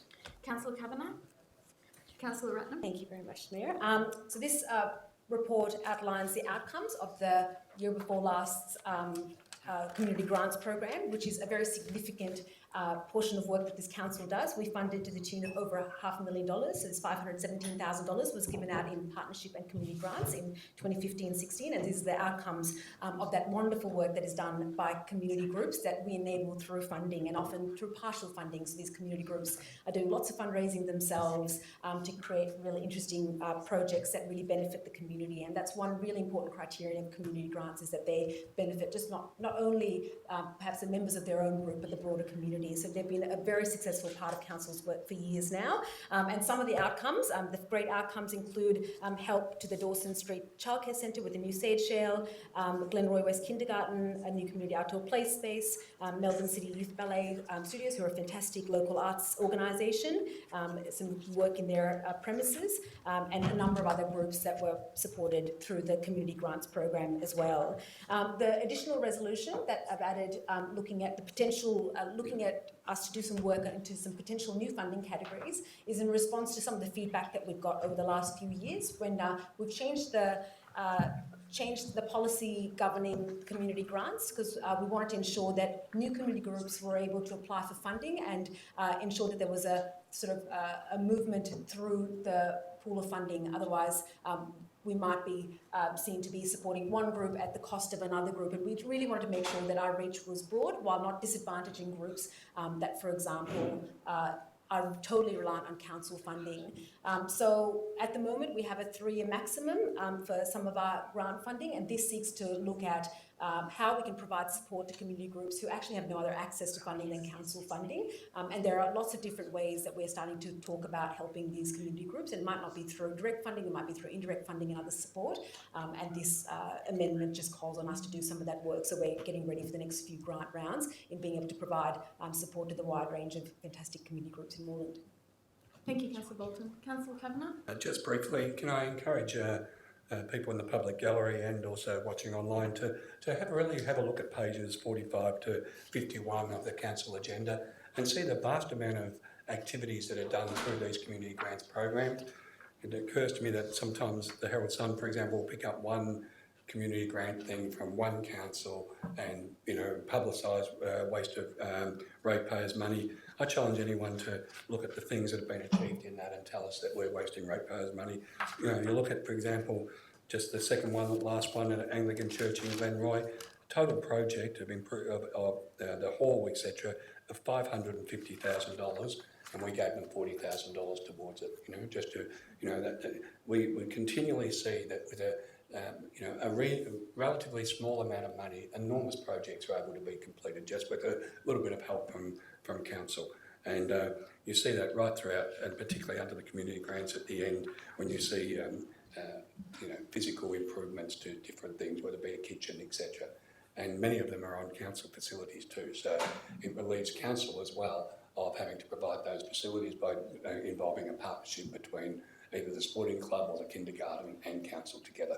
I think it's an excellent report and another example of how well these grants are expended by members of the community. Thank you, Councillor Kavanagh. Are there any other councillors who wish to speak to this report? I'll put Councillor Ratnam's amendments to the vote. All those in favour? I declare that carried. We'll now move on to the next item on the agenda, DSD 34, Age-Friendly Victoria Declaration. Is there a councillor who wishes to move this? Councillor Tapanos? Oh, Is it wish to speak, yes? Oh, that's right. I'll just speak briefly, but just to say how pleased I am that we are taking this step to become an age-friendly city and looking at sort of how we can best deliver our services to our aged more effectively, but also what more can we do to not just service this community but engage with the processes of council. So I'm really pleased to see that we're making that commitment, and I know that there will be a lot more actions and a lot more decisions by council that would really benefit those most vulnerable in our community. And I know that we have similar commitments and agreements with our young people and children in becoming a child-friendly city. So I think it's just about time that we make that same commitment for our elderly citizens. Thank you. Thank you. I'm just confirming that Councillor Kavanagh did second that. Yeah, So Councillor Kavanagh, that's you okay. just speak. Yep. Just to say that also Councillor Tapanos is exactly right, but also by signing this declaration we're also eligible to take part in a round of funds of $2.2 million that's available to Victorian councils who have signed this. And so therefore, as a result of signing this, we could see the possibility of receiving some grants from the state government to improve our aged facilities, etc. Thank you, Councillor Kavanagh. Councillor Bolton? I'd like to propose an amendment which might be acceptable to the mover and seconder to add a point 4 that council organises an activity during Seniors Week. My understanding, if I'm correct, is that Moreland is involved in a number of seniors activities but doesn't organise anything as part of Seniors Week. Someone has approached me about that, so I'd like to add that as a 4th point. Can I just check with the director if we do something to this? Yeah, through the Mayor and Councillor Kavanagh and Councillor Bolton. Seniors Week is a statewide massive organised effort. So Seniors Victoria, which is a state government body, puts out a whole calendar of events during the year, during Seniors Week. So for us to try and get something in there is always a challenge because the statewide program usurps everything that we could possibly put up. Having said that, we will look to do things for seniors. It may not be in Seniors Week, but at least it can have a strong Moreland focus and get more local traction. I can't give you firm details at this point on what those might be. Slightly change that to be an activity around the time of Seniors Week. Thank you, Councillor Bolton. Is that acceptable to the mover and the seconder? Councillor Tapanos? I'm accepting that. I'm accepting it. Happy with that. Thank you, Councillor Kavanagh. So now that's incorporated into the substantive motion. Are there any further speakers? No? In that case, I'll put the motion to the vote. All those in favour? I declare that carried. We'll now move on to DSD 3516, Moreland City Band Security Improvements Request. Can I move an alternative resolution? Councillor Bolton? Which might resolve some of the issues that have been raised in this report. So my alternative is to replace the existing resolution with Council's Property Services Department staff meet with Moreland City Band before Christmas to resolve a simple, cost-effective solution to improve security of the Moreland Band hall premises. And by that, I don't mean the big pergola that they were originally proposing. Thank you, Councillor Bolton. Is there a seconder? Councillor Ratnam? Councillor Bolton, do you wish to speak? So I'll just explain why I'm moving this. So in the report, the existing report and the officer's recommendation was that this, what they were originally proposing, it was felt that was too expensive, and also there is a plan for Fleming Park to be refurbished. And the band was referred to apply for a grant in the 2017-2018 financial year. Now, that would be a very difficult delay in terms of security for the building. I understand the issues are one, that since the removal of the perimeter fence, there are a lot of people who wander through and hang out near the doors to the band, and so the odd person ducks in and nicks off with something. So there is more of a problem now than there ever used to be. The people in the band say that there possibly is something which might be acceptable to council. I'm not saying this is the solution, but it's a possible solution, which might be a much cheaper thing, such as swipe cards on the 2 doors, because for people who are familiar with the premises, there are 2 or maybe even 3 different components, certainly 2 doors that I remember. I gather the swipe cards would be much cheaper option, and because there is a need for something quite urgently, and to wait until the Capital Works partnership grant would be, waiting till, for a year or so to be able to put in an application or to be able to get any money approved. And also wait for the final refurbishment of Fleming Park might take several years as well, and also that final refurbishment might actually change the entrance to the band hall. So it's been suggested to me that this might be a relatively inexpensive and more easily to be achieved in a speedy time frame than the original proposal. So, yeah, that's what I commend that. I believe the CEO has a question, a point of clarification. Yeah, mainly to just clarify part of the resolution or the proposed resolution. It would be really good to get a bit of a boundary as to what financial or a financial boundary on this. So it says a simple, cost-effective solution. The current report has no there's no budget allocated or any of those sorts of things. So there's no issue with us meeting with the band, trying to work out if there's some easy ways to do this. So no issue with that. But for us to go down this path with some understanding of council's resolve, it'd be good to know what your cost boundary is.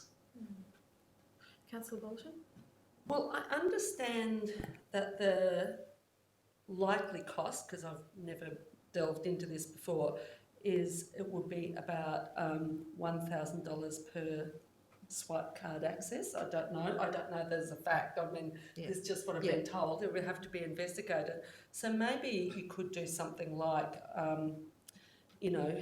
up to a limit of $5,000, something like that. I mean, we don't have to spend that amount, but that might be within that framework, be able to work out something that was, effective and quick. So then through the Mayor, if it's okay, it would be really good to be able to, thank you, it's being added to the resolution. So if you're happy to add that boundary to the resolution, that will give us certainty as to what we're to do. I'm a little bit uncomfortable seconding it in that form, only because I think, I believe as well that there's a condition in the lease requiring security at the cost of the organisation, and I'm a little bit worried about fairness to other clubs who have had to pay for their security. So I was happy for the negotiation to happen because I think that a solution can be found. I would be happier with words, and I know I shouldn't be amending it as a seconder, but I'm not comfortable seconding it in that form. I'd be happier with something like resolve a simple, cost-effective solution to improve security of the Moreland Band Hall premises, subject to further council approval, so that any budget allocation has to come back to council for approval. So I would be happy for that kind of. So I'm open to the mover, either moving forward with this. Councillor Ratnam? Sorry, Councillor Bolton? What's okay? I'm very aware that the next council meeting is the 7th of December, which doesn't give us a lot of time to approve a monetary allocation. So I don't know if that's realistic. I don't know the workload of the council officers in the relevant area. I mean, I'd be happy with Councillor Ratnam's proposal. If it was possible for some sort of negotiation to happen in time for the December meeting. So just through the chair, through the mayor. Reports would go to council next Wednesday for the December meeting because it's unusually close. We could have a try and see what we get before then to give you a little bit more definition. And so then maybe what you put together is something that enables us to do that with the potential step of coming back and confirming that. We'll see what we can do. It's just I can't guarantee whether we'll have a very good, very accurate costings by that stage. We'll be able to give you a sense by then. Thank you, Noreen. Councillor Kavanagh? I'm just wondering if in the worst case scenario there wasn't an answer by next Wednesday, could we include it as urgent business on the note? Actually, that is another option. That is another option. Yeah. Thank you. Councillor Riley? That was my suggestion. Right, okay. We don't have the motion on the screen. Councillor Bolton? So then it sounds like, from all of the discussion around the table, it's really just probably the original motion with a recommendation to come to the December council meeting. Right. Does that sound right? Yep. Are we able to second it? Okay. We'll remove the minutes part about the cost. So what I've done, is to remove the amount. I mean, but to with a recommendation to come to the December council meeting. Thank you, Councillor Bolton. Happy to second that in that form. Yep. Councillor Ratnam, second that. Is there any further discussion from councillors? No? In that case, I'll put Councillor Bolton's motion to the vote. All those in favour? I declare that carried. We'll now move on to Planning and Economic Development, DED 8416. Councillor Ratner. Oh, sorry, Councillor Kavanagh's on his feet. Sorry, can I move the recommendation on page 59 and if I have a second? I'm happy to second that, yes. Okay. Councillor Ratner. First of all, can I just say that I think these reports from the Group Manager of City Development are excellent, really well-written reports, really clear. And they used to come to the Urban Planning Committee every 3 months, and for about 18 months now, I think, they've been coming to the full council, and I think they really do add to the agenda every 3 months. A couple of points that I'd like to make.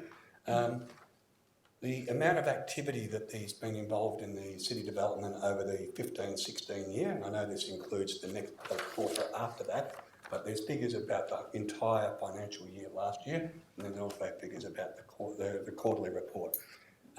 One thing that's a surprising figure, I think, is that in the 2015-16 year, council made almost 2,000 planning decisions, in that 12-month period.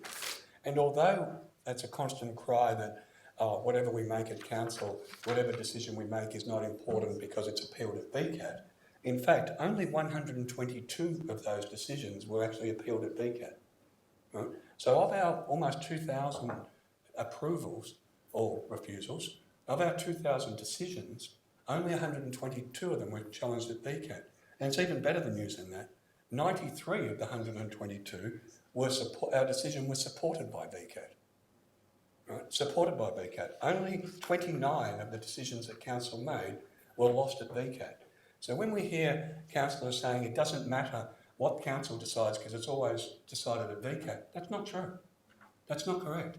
Yes, some of our major decisions have been overturned, but of the almost 2,000 decisions, only 22 of those decisions were lost at VCAT in the 2015-16 year.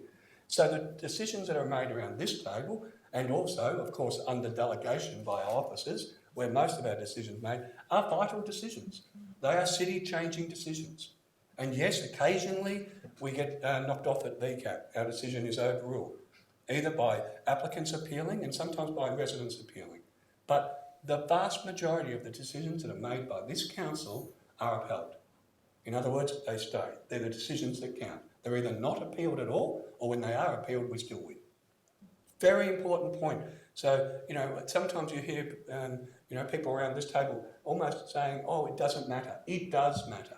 And it does matter too, because if a decision is appealed at VCAT, the decision around this table is what council uses its resource to defend. So if we go with the application, the applicant, then council uses their resources to defend that decision of approval. If we go with the objectors and we do a refusal, then council uses our resources to march with the objectors side by side at VCAT. So it is very important what's decided at this level.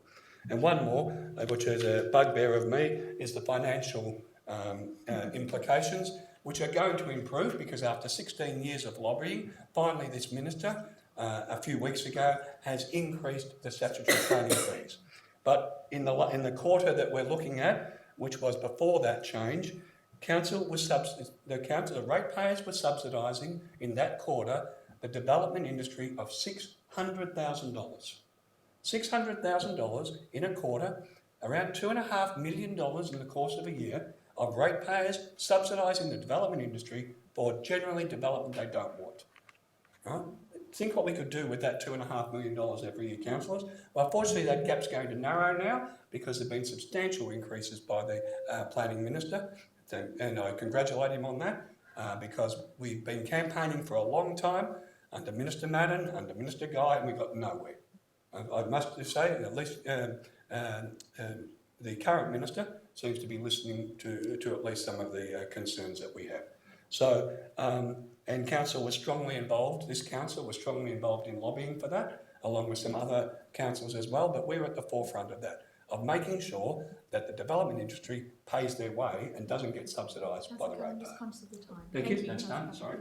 Councillor Wright. Thank you, Mayor. And thank you, Councillor Kavanagh, for the presentation of the report and outlining some really important information that's gathered from that report and the broader context in which we're implementing planning and trying to shape the city in a positive direction. A few other things I wanted to remark on. We've had a very busy quarter of 459 applications that have come through in the last September quarter, which represents the overall in the year the third highest number of applications in the state. So this council receives the third highest number of planning applications in the state. That tells you the type of development pressure that we're under, and as an organisation really rising to the challenge to respond to that. And really positively, we've got a higher than average processing rate, so we're able to process those applications at a faster rate than the average in the state. So huge accommodation to the team for their very hard work, and it is very, very hard and very detailed and complex work to get that. We are setting our standards high, however, and are going to try to improve that rate even further and really defy the state average odds in the years to come. It was interesting to note the VCAT, the profile of what's happening at VCAT as well, and Councillor Kavanagh is right in terms of it really matters, the types of planning decisions that we make both as an urban planning committee and officers under delegation who make the majority of those decisions and doing a lot of that hard work and advocacy at VCAT. One of the concerning things for me when I saw those VCAT results was VCAT seems to be overturning a number of refusals. So when we're actually saying, look, that's not an officer, but particularly officer recommendation saying we're refusing this development, and a number of people do raise with us as councillors, we think council's just approving everything. Actually, we do really fight for residents' rights and try to set a high standard of development. And one way is by refusing an application. And when you get VCAT overturning that, it makes that challenge so much more difficult. So we will continue that work, but overall, it's a really strong part of the work that we do, and council is making some very significant gains there. And the report outlines some great achievements in planning enforcement, building compliance, which is work that we've really started to focus on, particularly in the last couple of years, to really accelerate our performance there. So well done to everyone. Thank you very much, Councillor Ratnam. Are there any further speakers in relation to this report? No? I would also like to thank the officers and the director who puts in a huge amount of effort every week to bring briefings to us and to assist us during the discussion and present a full report on all sides about the relevant information to each planning application, because there are very slight nuances that as councillors we may not be all aware of. So I'd like to thank the officers and the director. And now I'll put that motion to the vote. All those in favour? I declare that carried. And we'll now move on to organisation development, DOD 1016, Christmas hours of operation. Councillor Riley, I'll move it. Thank you, Councillor Riley. Councillor Abood to second. Councillor Riley, do you wish to speak? I will just quickly. This is a tradition in the organisation, so really it's a formality, and I look forward to people having a good break from a hard worked year. Thank you. Councillor Abood, is there any further discussion? No, I'll put this report to the vote. All those in favour? I declare that carried. And we'll now move on to the Council Action Plan Performance Report for the first quarter of 2016 to 2017, DOD 1116. Councillor Riley, do you wish to move that? Yes, if I have a seconder. Is there a seconder? Councillor Kavanagh. Thank you. Look, this is just a very important part of our work each year and each quarter to account, and it's actually a very good summary of what's going on and what needs to be approved for the next quarter. So I don't really wish to speak at length, but there is a good deal of work going on and a lot of investment in terms of our budget, but also staff time and community time and consultation around this. So I'll just urge us to accept this report. Thank you, Councillor Riley. Councillor Kavanagh. Just briefly, I know I sound like a broken record, but these reports have improved so much in the last few years. They are an absolutely brilliantly written report. And when people say to councillors or to anyone else, you know, oh, what does council actually do? You read this report and you see a whole vast of things that council does, a whole vast of things, and this is over a 3-month period. I also note that in the Councillor Action Plan, 94% of the Councillor Action Plan actions are either achieved or on target. So that's, and that's not just to this area, that's across all the areas of council. So, you know, I think it really is a great endorsement of the role, the responsibilities and the range of activities carried out by council. Thank you, Councillor Kavanagh. And I welcome Councillor Yildiz to the meeting. Councillor Bolton. Just really wanted to just mention one little date typo in cap number 15. This is regarding council plan SIP So consultation that's on page process. 109. Yeah, 109. Yep. Yes, it is. So it makes a reference to council briefings of the new council on 19th of November and 12th of December. And I think it must be meant to be 9th of November because 19th was Saturday just gone. Anyway, it's just a little typo. Surely there's not an end to an So it's meant to be the formal 16th. meeting. Oh, 16th, is it? Thank you, Councillor Bolton. If there's no further discussion on this report, I'll put that to the vote. All those in favour? I declare that carried. And we'll now move on to the Assembly of Councillors record for September 1st, 2016 to the 30th of September 2016, DCS 5916. Councillor Rathbone. I'd like to move a slightly amended resolution that is in the agenda, and that is point 1 reads the same, resolves to receive a note the Assembly of Councillors record for the 1st of September to 30th of September period, and add an additional resolution 2 to note and correct the errors for the information discussion session on the 12th of September 2016 to record that Councillor Gillies wasn't recorded anywhere in the attendance records.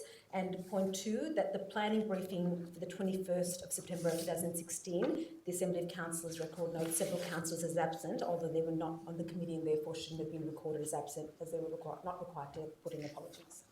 Thank you, Councillor Ratnam. Is there a seconder? Councillor Martin? Councillor Ratnam, do you wish to speak any further? Councillor Martin? I'm fine. Okay. Are there any further speakers from Councillor? No? In that case, I'll put Councillor Ratnam's amended points to the vote. All those in favour? I declare that carried. We'll now move on to appointment of portfolio councillors and councillors on committees, DCS 6016, and Councillor Ratnam is on her feet. So I'd like to move DCS 6016 to appoint councillors responsible for the 2016 year as follows. And there's some slight amendments to what you have in your yellow sheet in front of you. So I'll just go through them by category so everyone's clear on what I'm proposing. So for accessible and affordable housing, Councillor Bolton and Councillor Riley to share the portfolio. For aged services, Councillor Carly Hannon. For children, Councillor Kavanagh. For sustainability, transport, climate change and water, Councillor Martin and Councillor Riley. For city infrastructure, Councillor Riley, and I believe Councillor Gillies to share that portfolio. I'm just looking for... Mark, if you want to take it, it's up to you, mate. Mark? For recreation, well, might come back to that too. For recreation and leisure facilities and major events, Councillor Kavanagh. For social diversity, multiculturalism and reconciliation, Councillor Ratnam. For status of women, Councillor Davidson and Councillor Abood to share that portfolio. For youth, Councillor Abood. For urban planning, Councillor Ratnam. For economic development, Councillor Irfanli and Councillor Martin to share the portfolio. For arts and culture, Councillor Riley and Councillor Ratnam to share the portfolio. For governance and local laws, building amenity, Councillor Yildiz. And for finance, Councillor Tapanos, and to remove service improvement as a portfolio area 4. And point 2, yep. I think the recreation and leisure, that was Councillor Kavanagh and Councillor Carly Hannon. Apologies. An error. I thought that was the one you withdrew from. Apologies. So recreation, leisure facilities, Councillor Carly Hannon and Councillor Kavanagh. And can you please confirm what your proposal was for youth as well? Councillor Abood. And the second part is to move the council representatives on committees as read in the documents circulated with a few minor amendments. There were a couple of errors that were made. So for Youth Facility and Services Steering Committee, just to reflect that the council responsible for youth is Councillor Abood, should that go through. For, on page 5, the Municipal Association of Victoria, Councillor Riley. And for Victorian Local Governments Association, Councillor Ratnam. And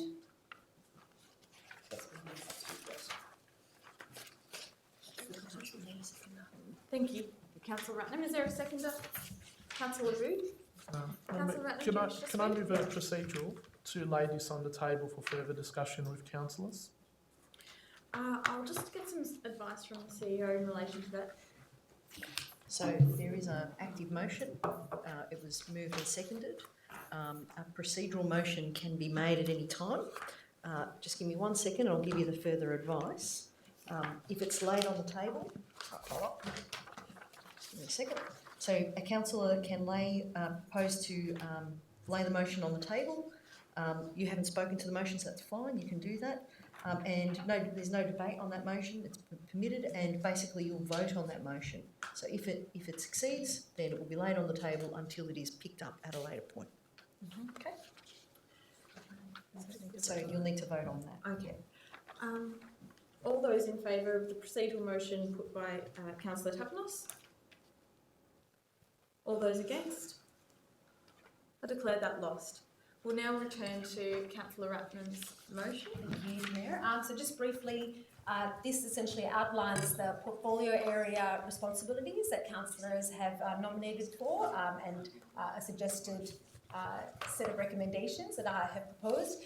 This work is incredibly important and gives councillors a chance, particularly if they've got a particular interest in the portfolio area, to essentially chair the committees within that committee portfolio area and do a lot of the follow-up work and liaise with the rest of the council in terms of progressing some of the key policy areas that council is working on in different areas. And as you can see, there's a wide array of portfolio areas that represents the wide array of work that a council does, and a whole range of committees, which is a significant investment from councillors, and I applaud all the councillors who put their hands up to fill committee roles for the upcoming year.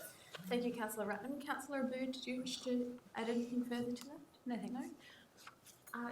Councillor Taverner? Can I propose an amendment that councillor responsible for youth remain at Councillor Abood, but also include Councillor Tapanos. Amendment. Seconded by. Sorry, is that acceptable to the mover? I have a couple of questions actually before deciding that. I'm happy to go to a vote without a debate actually. The councillor responsible for youth, which was listed by Councillor Ratnam as Councillor Abood, also include Councillor Tapanos.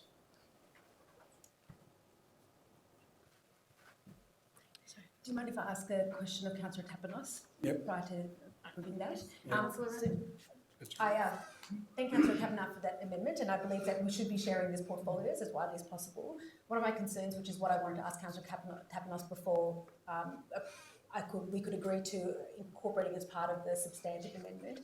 One of my concerns is about how much time you'll commit to the role. There's a number of committee meetings, but also in terms of the use of that role. One of my concerns over the last year was some of the representations you made at the committee, and I know there was a federal election and asking only candidates from one political party that you might have been affiliated with to attend those meetings. I felt was not the best sort of work as a councillor to do, and I was really concerned about that. So I just wanted some assurance that it'll be fair and fair to all councillors and the process and take on the role with that integrity is my concern.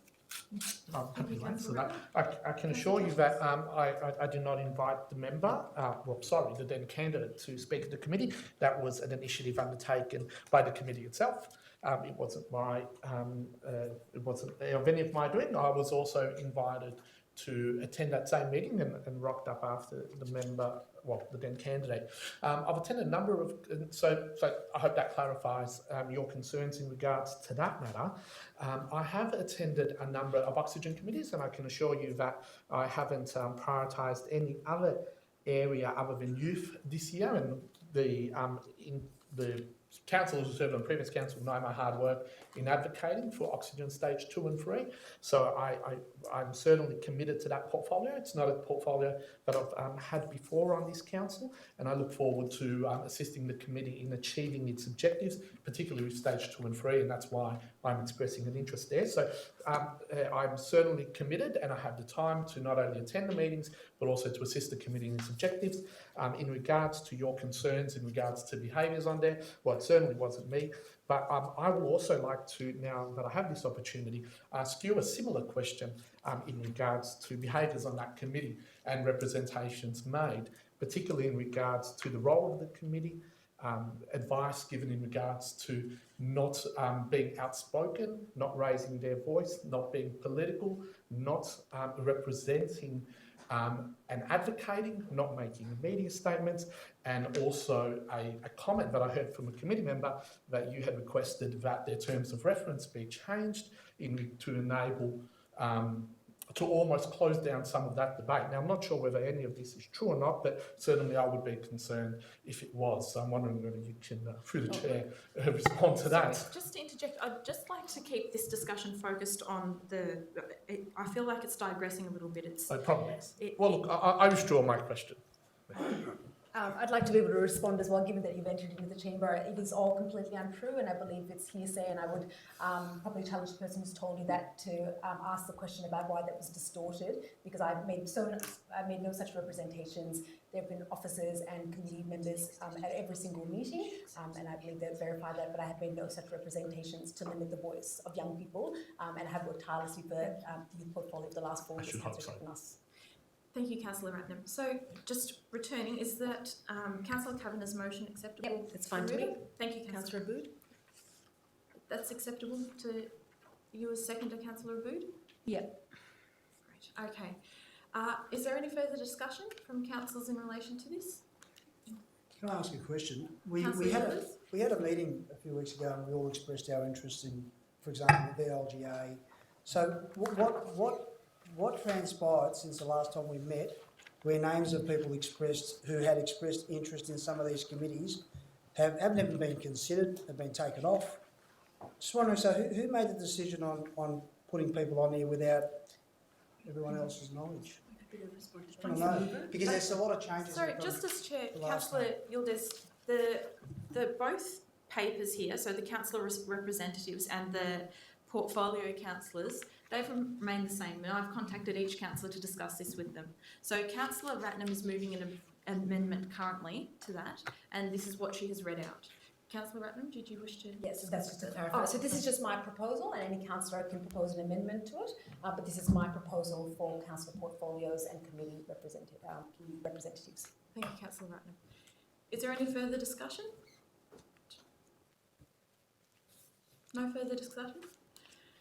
Okay, in that case, I'll put Councillor Ratnam's amended motion to the vote. The substantive motion to the vote. All those in favour? All those against? I declare that carried. We'll now move on to the next item on the agenda for this evening. DCS 6116, instrument to appoint and authorise office to enforce the Planning and Environment Act of 1987. Is there a particular mover who wishes to move this report? I'll move. Councillor Martin? Yep. And seconded by Councillor Abood. Councillor Martin, do you wish to speak to it? No. Councillor Abood, do you wish to speak to the report? Thank you. If there's no further speakers, I'll put that report to the vote. All those in favour? I declare that carried. We'll now move on to the delegation to the Chief Executive Officer, DCS 6216. Is there a mover? Councillor Kavanagh to move and Councillor Ratnam to second. Councillor Kavanagh, do you wish to speak? Yeah, just to make the point that this is, if you like, just to inform the new council of the delegation powers of the Chief Executive Officer. There has been no change to the delegation of the delegations to the Chief Executive Officer. They remain as they were under the previous council, but if you like, it's to alert every councillor as to the delegation powers of the CEO. Obviously, councillors make many decisions, but many decisions have to be made on a day-to-day basis, and there are different levels of delegation within the organisation and different abilities to make decisions without having to come to council. In other words, if we were to try and make every single decision that goes on with 1,054 employees, it would be unworkable. And so this is the principal delegations that we make are to the Chief Executive Officer, and that's what this report is about. Thank you, Councillor Kavanagh. Councillor Ratnam, do you wish to speak? Councillor Abood? Yeah, I would like to say that even though I'm quite new to my relationship with our CEO, and I've told her several times, there's no one that I know that I would trust more. And I think that you have, that we have in our CEO a very even-tempered and considered person who we can trust with our decisions. Thank you, Councillor Abood. Very true statement. If there's no further discussion on this item, I'll put that to the vote. All those in favour? I declare that carried. We'll now move on to DCS 63, Urban Planning Committee Delegation and Terms of Reference. Councillor Ratnam's on her feet. Yes, I'd like to move the recommendations as in the report with the minor amendment, which is to amend point 4 to read, the attached Urban Planning Committee's terms of reference be adopted with an amendment at point 5, membership and chairperson, to note that all councillors shall be appointed to the committee. If I have a second. Is there a seconder? Councillor Kavanagh. So this is about the delegations to the Urban Planning Committee, which is routine for new council to adopt and amend these as needed. And this amendment that I've proposed is to reflect the decision that we made at the ceremonial meeting, which is an important statement and act by this council to put urban planning at the very core of the priority for this next term of council, with all members of council being appointed to the Urban Planning Committee so that we all take responsibility for the development in our city. Thank you, Councillor Ratnam. Councillor Kavanagh, do you wish to speak? Are there any further speakers in relation to this? All those in favour? All those against? I declare that carried. And we'll now move on to DCS 6416, Financial Management Report for the period ending the 30th of September 2016. And do I have a mover for that report? Councillor Ratnam? Is there a second? Councillor Abood. Thank you. Councillor Ratnam, do you wish to speak in relation to this? No, Councillor Ratnam? Oh, sorry, Councillor Abood? No. Is there any further discussion from councillors in relation to this? No? In that case, I'll put it to the vote. All those in favour? I declare that carried.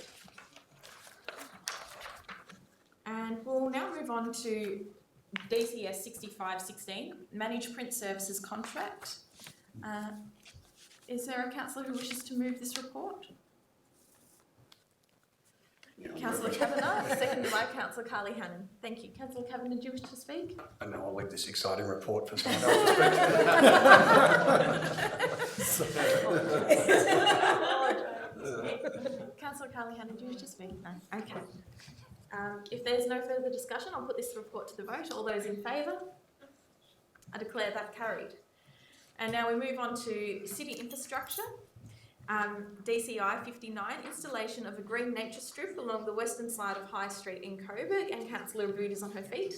Yes, thank you. I'd like to make an amendment to the recommendation. I'm happy with number 1, and I'd like to make an amendment to number 2 to change that to read: establish nature strips on the west side of High Street, Coburg, in front of 19, 21, 23 and 25 High Street only.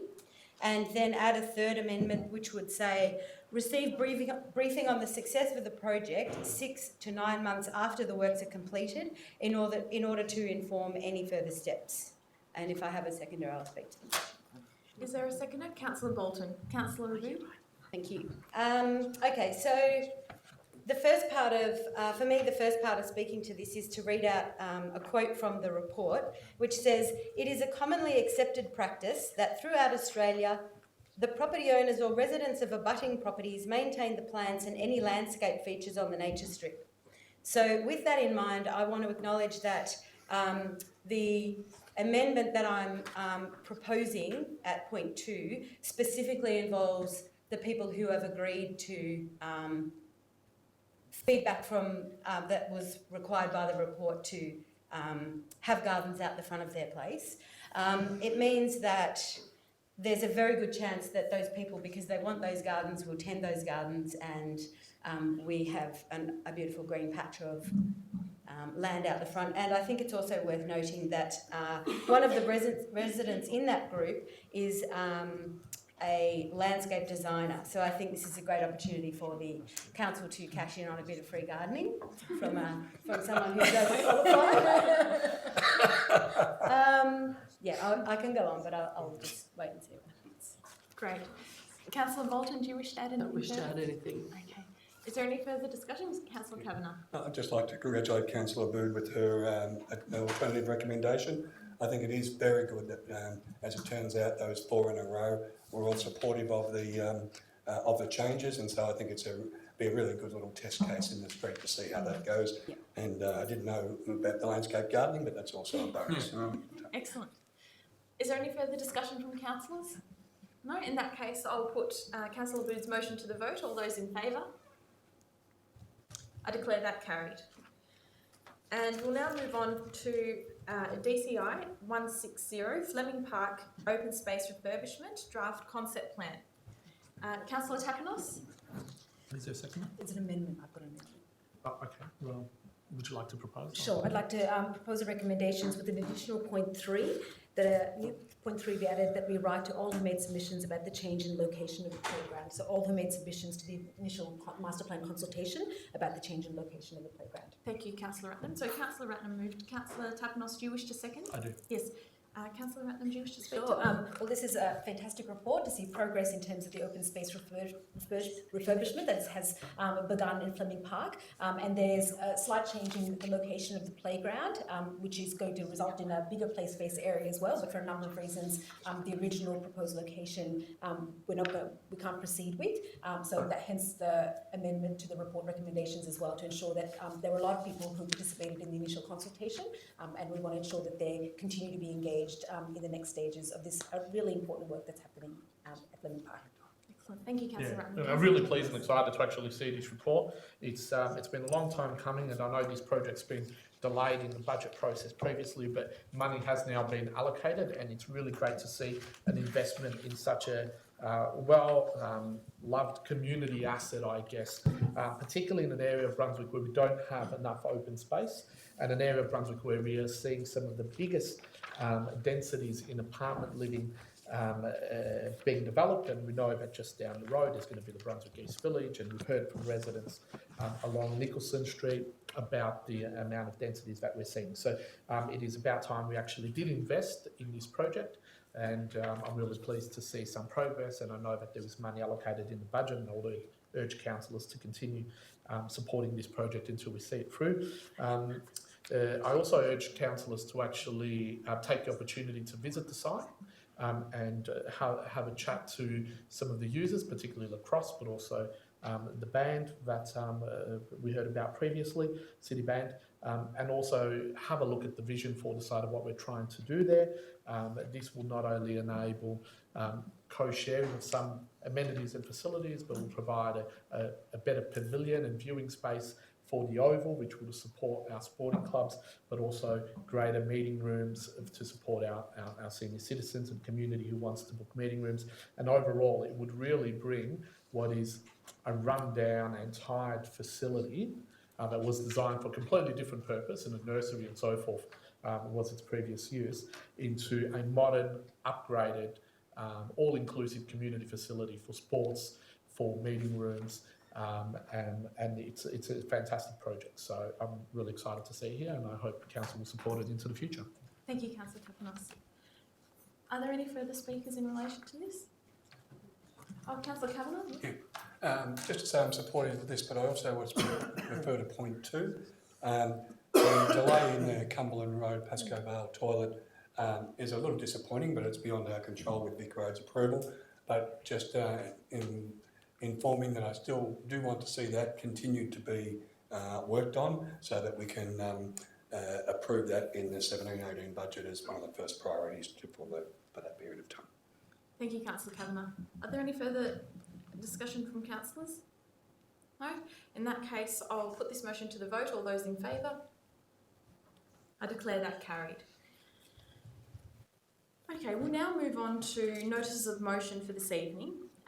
Councillors, I ask that you start by stating the motion, and if there's a second, then provide a brief background to the motion that you're putting forward. So I believe Councillor Ratnam, you have Councillor Abood. Oh, sorry, Councillor Abood, you wish to go first? Yep. Thank you. So the motion is that council resolves to 1, request officers to investigate opportunities to install solar heating at the Coburg outdoor swimming pool as part of the development of the aquatic and leisure strategy, and 2, that this investigation is to take into account the likelihood that the works will increase patronage and extend the operating season of the Coburg outdoor Olympic swimming pool. Thank you, Councillor Abood. Is there a seconder? Councillor Carly Hannon? Yeah. Councillor Abood, do you wish to speak further to this? Yeah. So the Coburg, I'll just read what's been written in the background. The Coburg Outdoor Olympic Pool was constructed in 1965. It's located on Murray Road, Coburg, adjacent to the Coburg Lake and the Pentridge redevelopment site, and also walking distance from Coburg Hill Estate. The pool has recently been saved by a campaign run by the Save Coburg Olympic Pool Group, so thank you to them. And it has been the star of several television series, so that's also pretty exciting. The pool sits on the banks of the Merri Creek and is used in many local school swimming carnivals, including the swimming carnival of my children's school. The Coburg Outdoor Olympics swimming pool features a 50-metre 8-lane outdoor pool, a 20-metre learner pool and a toddler pool, as well as a diving pool. The Coburg Outdoor Swimming Pool operates as a seasonal facility opening from December to March annually and is often unable to open until late in the afternoon due to the temperature. And just to expand on this, the pool only opens at 3 o'clock on the days that it opens if it's over 30 degrees. So oftentimes the pool's not open at all, which means it gets cleaned and it just sits empty because the water is pretty freezing. And I believe that if the water was a little bit warmer, the pool would be open more. As a parent of 3 small boys, I've spent lots of time in that pool, and it's not uncommon to see heavily pregnant women cooling off with their toddlers in the shallow pools because it's a really gorgeous, leafy place to hang out and spend time with little kids. It's a really safe area, and I believe that there's a very high chance that taking into consideration the situation with the very deep diving pool, which might end up be turned into a foam diving pit or something. The pool has a lot of opportunity to be solar heated because there's quite a lot of shading needs to be done along the concrete stairs. So potentially a very basic structure could be built which could hold the solar panels on top. And I'm looking forward to the opportunity that could happen. I think it's also worth mentioning that this idea didn't come out of my own head. I was approached by quite a lot of my neighbours who live very close to the pool. We all live within 2 minutes walk of the pool. And when we contacted the people who were responsible for saving the pool in the first place, they were really excited about another reason to extend, the well-being of the pool so that it can become more of an institution in the neighbourhood. I think also the increased population in the neighbourhood through Pentridge and Coburg Hill will justify young professionals swimming morning laps as well as what families use the pool already. So I hope it's viable. Thank you, Councillor Booth. Councillor Carly-Hanna, do you wish to speak to this? Yeah, I'll just speak really briefly. So seconding everything that Councillor Wood has said, myself and other residents this week bumped into each other at Brunswick Bars, looking at someone in particular. And as we are residents of Coburg, it would be really lovely to have an outdoor pool there.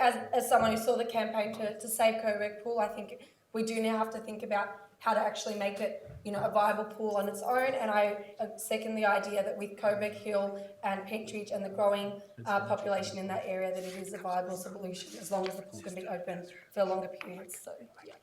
Thank you, Councillor Callahan. Councillor Bolton?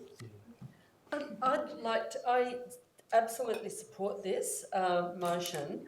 I think also hopefully this will lead us into more discussion in the new year about the opening hours of the outdoor pools and extending the opening hours. It hasn't been as big an issue this year, but last year when summer really started in September and parents were wanting to take their kids to outdoor pools in the afternoon, and the issue is not just the Coburg outdoor pool but the Faulkner outdoor pool and probably other ones as well, where it's unpredictable the hours, and also sometimes it's the opening hours are stop quite early so that people who come home from work can't really access the pools even though it's still a few hours of daylight. So I think this is great because it's sort of will be increasing the use of the pool, and I'd certainly like to further, see us have a further discussion about pool opening hours for the outdoor pools, and anything that can increase the use would be great. Thank you, Councillor Bolton. Councillor Kavanagh? Yeah. And then Councillor Tapper. Yeah, I also rise to speak in favour of the motion. But I do say one thing that I do think, when we hear about the saving the Coburg pool, I was on council at that time. Coburg pool was only closed for a period of the drought restrictions where we couldn't access the amount of water that was required for the Coburg pool in that year. Yes, development happened after that where community angst about they had to save the pool. I can tell you now, I was on council at the time. The Coburg pool was never in danger at that point. It was never in danger. It was never in danger. It was only that there was a drought restrictions of that year, and one of the pools had to be closed under orders from Melbourne Water, and so the Coburg one was the one chosen to be closed. But anyway, also the fact that it's an Olympic pool, I've always struggled with that. It's called an Olympic pool because it has a 50-metre pool and an 8-lane pool. At the one stage, if you had a 50-metre pool of an Olympic size, you had the right to call your pool an Olympic pool. Thank you, Councillor Kavanagh. Councillor Lafrani? Can I propose an amendment? Yes. Just point number 3, if it's possible, an amendment that also investigates the opportunity to install solar heating at the Faulkner outdoor swimming pool. Okay. Is that amenable to the mover? Yeah, absolutely. Thank you. How about Brunswick?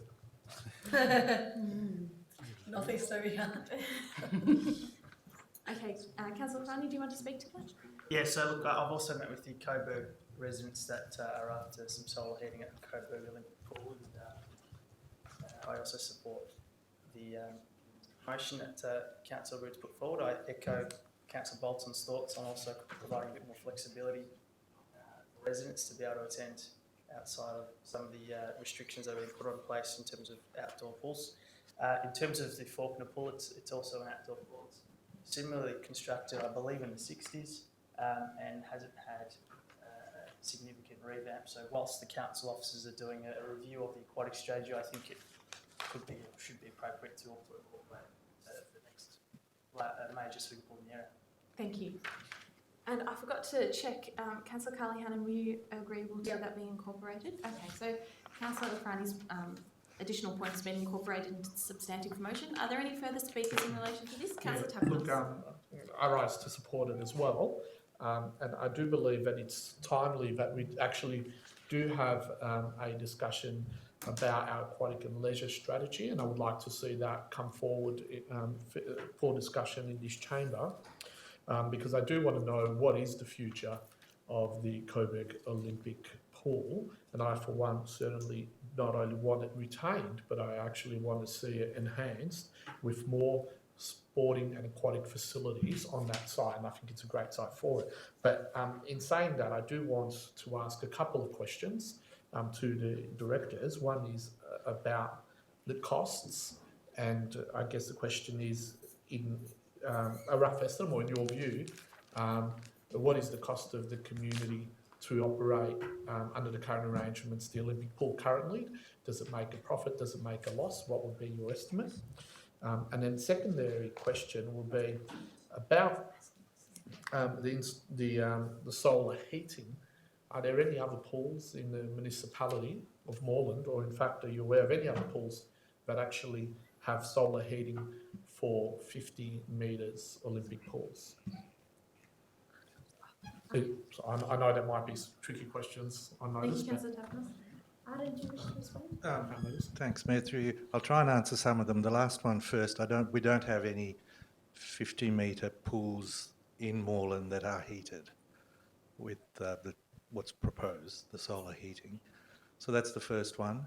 The costs are still early days in terms of giving you costings. That will be done as part of this report if it's endorsed. But it's not too far out of the $500,000 benchmark. When you take into account solar heating, piping, connections into the machinery, pool blankets, that's another element to it, safety and security around the perimeter, all of that. So it's a sizable number. And then your third point was about how can you recover this in terms of patronage. Top of the head figures here again, Brunswick has the best result in terms of patronage, income and return, and the other pools are nowhere near that. So we'll cover all of this in the report if it's endorsed, if the motion's endorsed, and certainly, and then your fourth point was about the aquatic strategy. There's a massive amount of work already underway on this, and it will come to council early next year. Thank you, Arden. Councillor Abood? I just wanted to respond to your query about other solar heated pools. Can I do that? Yes. through the chair, yeah. Yeah. So through the chair, there is a pool in Moonee Valley, which is solar heated. And when we were investigating whether this happens anywhere, yes, there are other pools that we could use as a model to help investigate how feasible it is. Which pool is that in Moonee Valley? I can't remember the details, but I've got it written down. Okay. But I know there's one fairly close. I'm pretty sure it'll be the East Keilor one. Okay, thank you. Thank you, Councillor Bood. Is there any further discussion points on this item? No?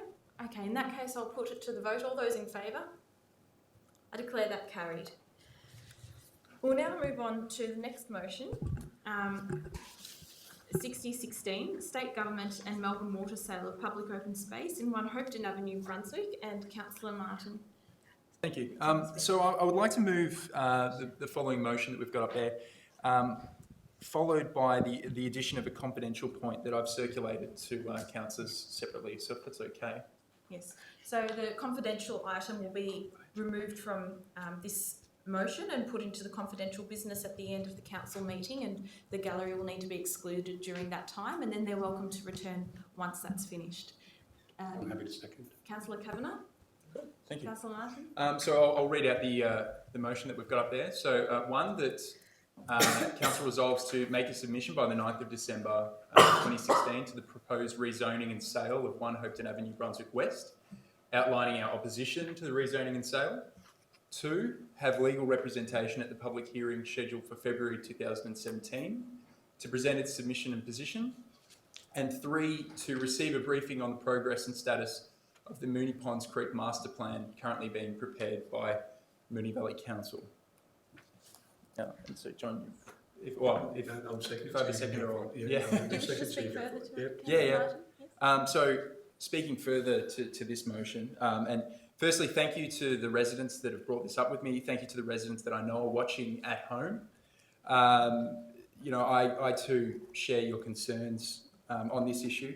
Open space is hugely important to our city, and it's even more important in the south of the city, where we're seeing more and more development go up and less parklands being available. Parklands are an incredible place for residents and families to grow, to play, and it's a great mental health outlet for everyone in the municipality. One of the things that this park has been in public hands since 1959. And so it's under threat now from a sell-off from Melbourne Water. Now, I find it insulting to the residents, and I find it outrageous, really, that a 57-year-old piece of parkland that's been public space for 57 years is a simple anomaly on a spreadsheet somewhere, and then now they've decided to sell it off. I also think it's insulting to the amazing conservation groups and environmental groups, such as the Moonee Ponds, Friends of Moonee Ponds Creek, who have spent so many years rehabilitating that entire creek. Funnily enough, today I was having a little look on Melbourne Water's website, and I just want to read out a little section from their vision and values section. Our 3 core values of care, integrity and courage represent the guiding beliefs of our organisation and are closely linked to our vision of enhancing life and livability. So I would love to ask them the question, how does selling off a 57-year park enhance anyone's livability? That would be my question to them. So I ask that my fellow councillors support this motion and take a stand against this unfair sell-off. Thanks. Excellent. Thank you, Councillor Martin. Councillor Kavanagh, do you wish to Yes, I do. Firstly, can I congratulate Councillor Martin on taking this issue front and centre from the time of his election, and I think that's outstanding effort. And in fact, without sounding patronising, all the newly elected councillors, I think, have done magnificently tonight. So, the point I make on this is the amount of the levies that are provided to Melbourne Water from our parks levy on our water bills is phenomenal. I think at one stage I worked it out, and it was about $7 million a year from Moreland residents goes to Melbourne Water as parks levies. I don't think we've had anything back from that hardly anything back from that. They all seem to go to parks on the other side of town, etc. Right? And then your point is a valid one. A park that's been used since 1959 and all of a sudden it's rezoned. What's happening to the parks levy that every Moreland resident provides? Right? Hundreds of millions of dollars over the last 20 years, and we've received nothing from it. You know, like it's absolutely criminal in my view. Right? To me, the parks levy should be levied on parks that the residents have access to. Right? The parks that our residents have access to have been provided by their own rates, not from their parks levies. Thank you, Councillor Kavanagh. Amendment, Councillor Bolden. which might be acceptable. In point 3, instead of receive a briefing, receive a council report. Is that acceptable to the member? Can we receive? We can receive a council report on a briefing from Moonee Ponds. It's a public interest. Briefing is behind closed doors. I'm going to say no, and I'll give my reason for saying no. Only because I think this is reasonably urgent, and we're not meeting between December until I think January 31st. I think is what's the first meeting of the 2017? Yeah, February. Whereas I think this could be a much, if it had been in that case, if we're having our normal monthly council meetings, I would have agreed.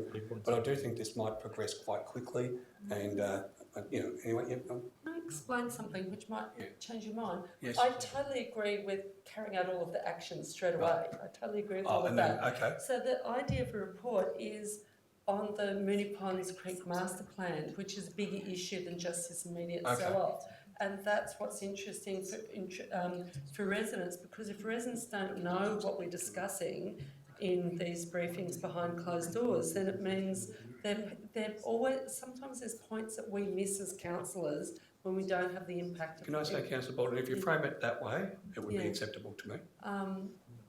So I just assumed that because point 1 and 2 are there, I was assuming that a council report would be read as being something after this points 1 and 2 are enacted. Do you need extra words? I believe the CEO has some points to make. So more in terms of us being able to do this.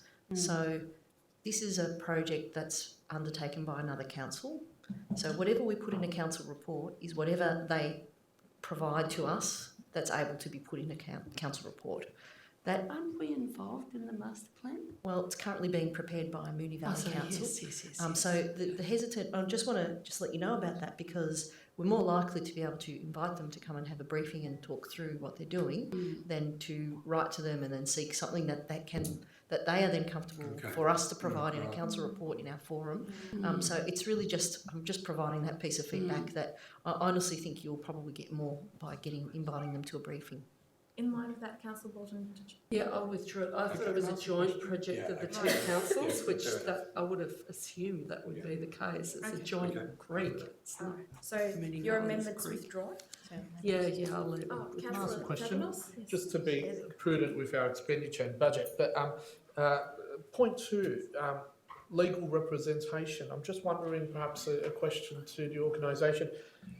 Is there any points of law that will be debated at this public hearing that requires legal representation? I'm just not sure whether it is a wise use of council money. I'm certain that the ownership is unfortunately not disputed.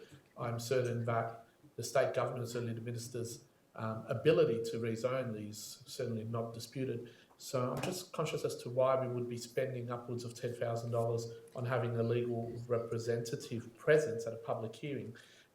Wouldn't it be a better use of money to save that and invest it perhaps into the park in the future?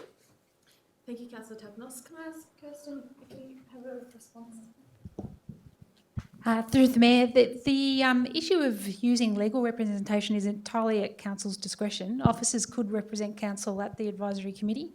We have an expert who was a panel member that can do that on Council's behalf, but there's many instances where Council chooses to ramp up its representation and use legal representatives, so it's entirely at your discretion.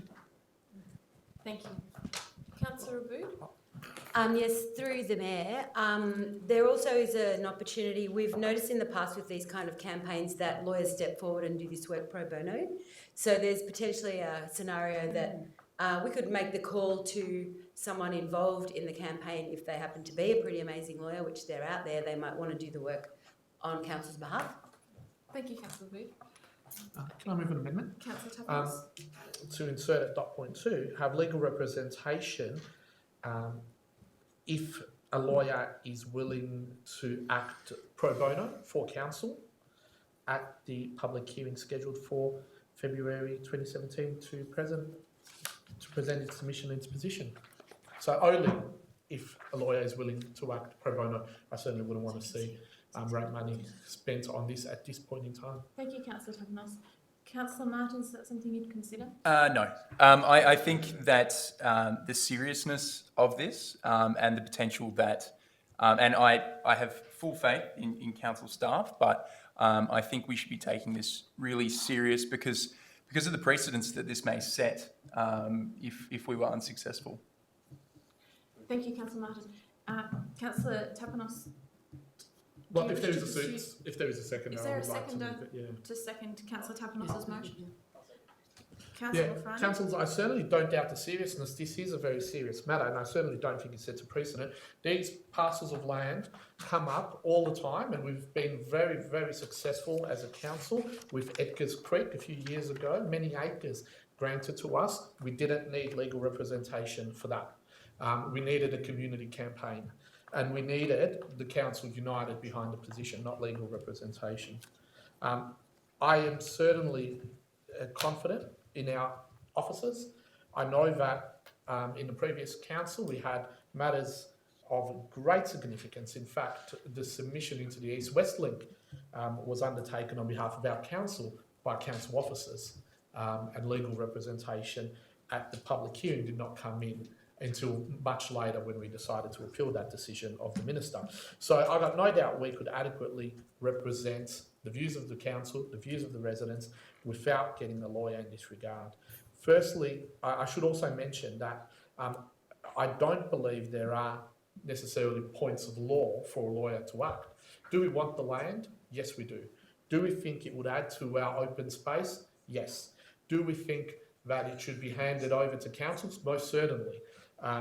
I don't understand what points of law a lawyer would actually make. What is it that a lawyer will add that our community advocates, our councillors and our officers can't do?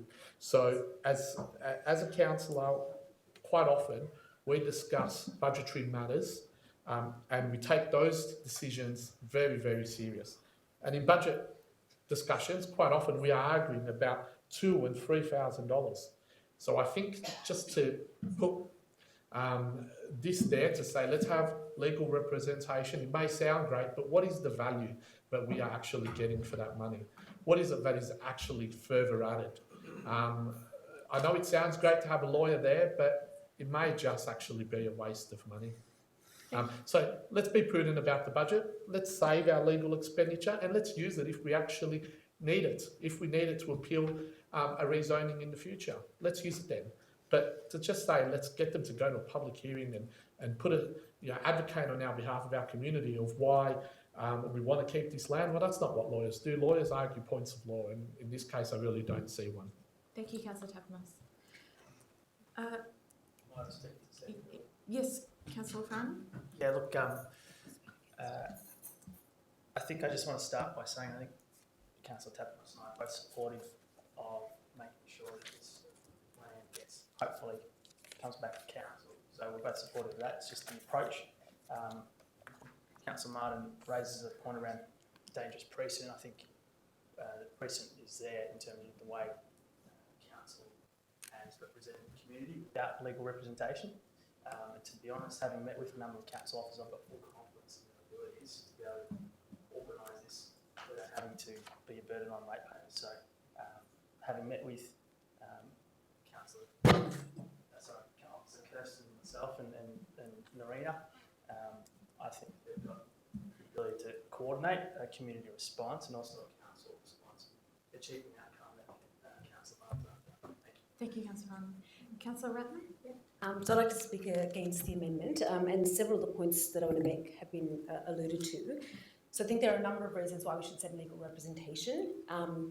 In terms of signalling the importance and priority for us to put our best foot forward and mount the strongest case for the retention of this open space in public hands, I think council should make the investment. $10,000 compared to potentially paying $500,000 to buy this land for the community, I think is a worthwhile investment. And yes, I think Councillor Tapanos, you're right to exercise some caution in terms of thinking about really is it worth it. But if you think about the precedent this sets, and if you think about the fast track process the state government has introduced, they've introduced a fast track process for this very purpose of selling off a number of blocks of public space. We had a number of municipalities having to fight, and in the end had to essentially give in and spend millions of dollars to secure land that was for public use prior to it so that they could look after their residents. This could be potentially the first of many in our city, and if we don't put our best foot forward, I don't think we're representing our community as strongly as we should.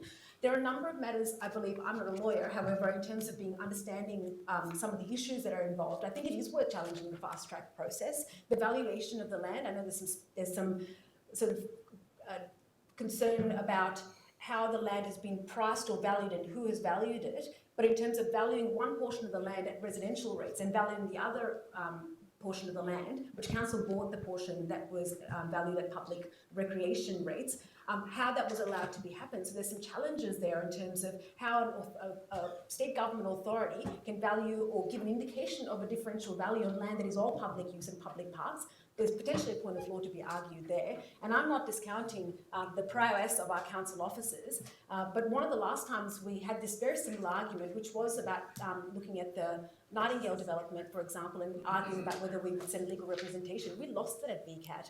And that's not because the officers didn't do a fantastic job, but I think that's an important signal for us in terms of transformative types of decisions that this council is going to make and what council invests in to make sure that we give ourselves the best shot of victory. And I think for the sake of this city and open space in our city, we can't leave any stone unturned. And if it's spending a few $1,000s now to essentially return millions of dollars back into council hands and public hands because of all the fights we're going to save in future of open space that's potentially going to be sold off and council can win by setting a really important precedent here, I think it's really worth the investment.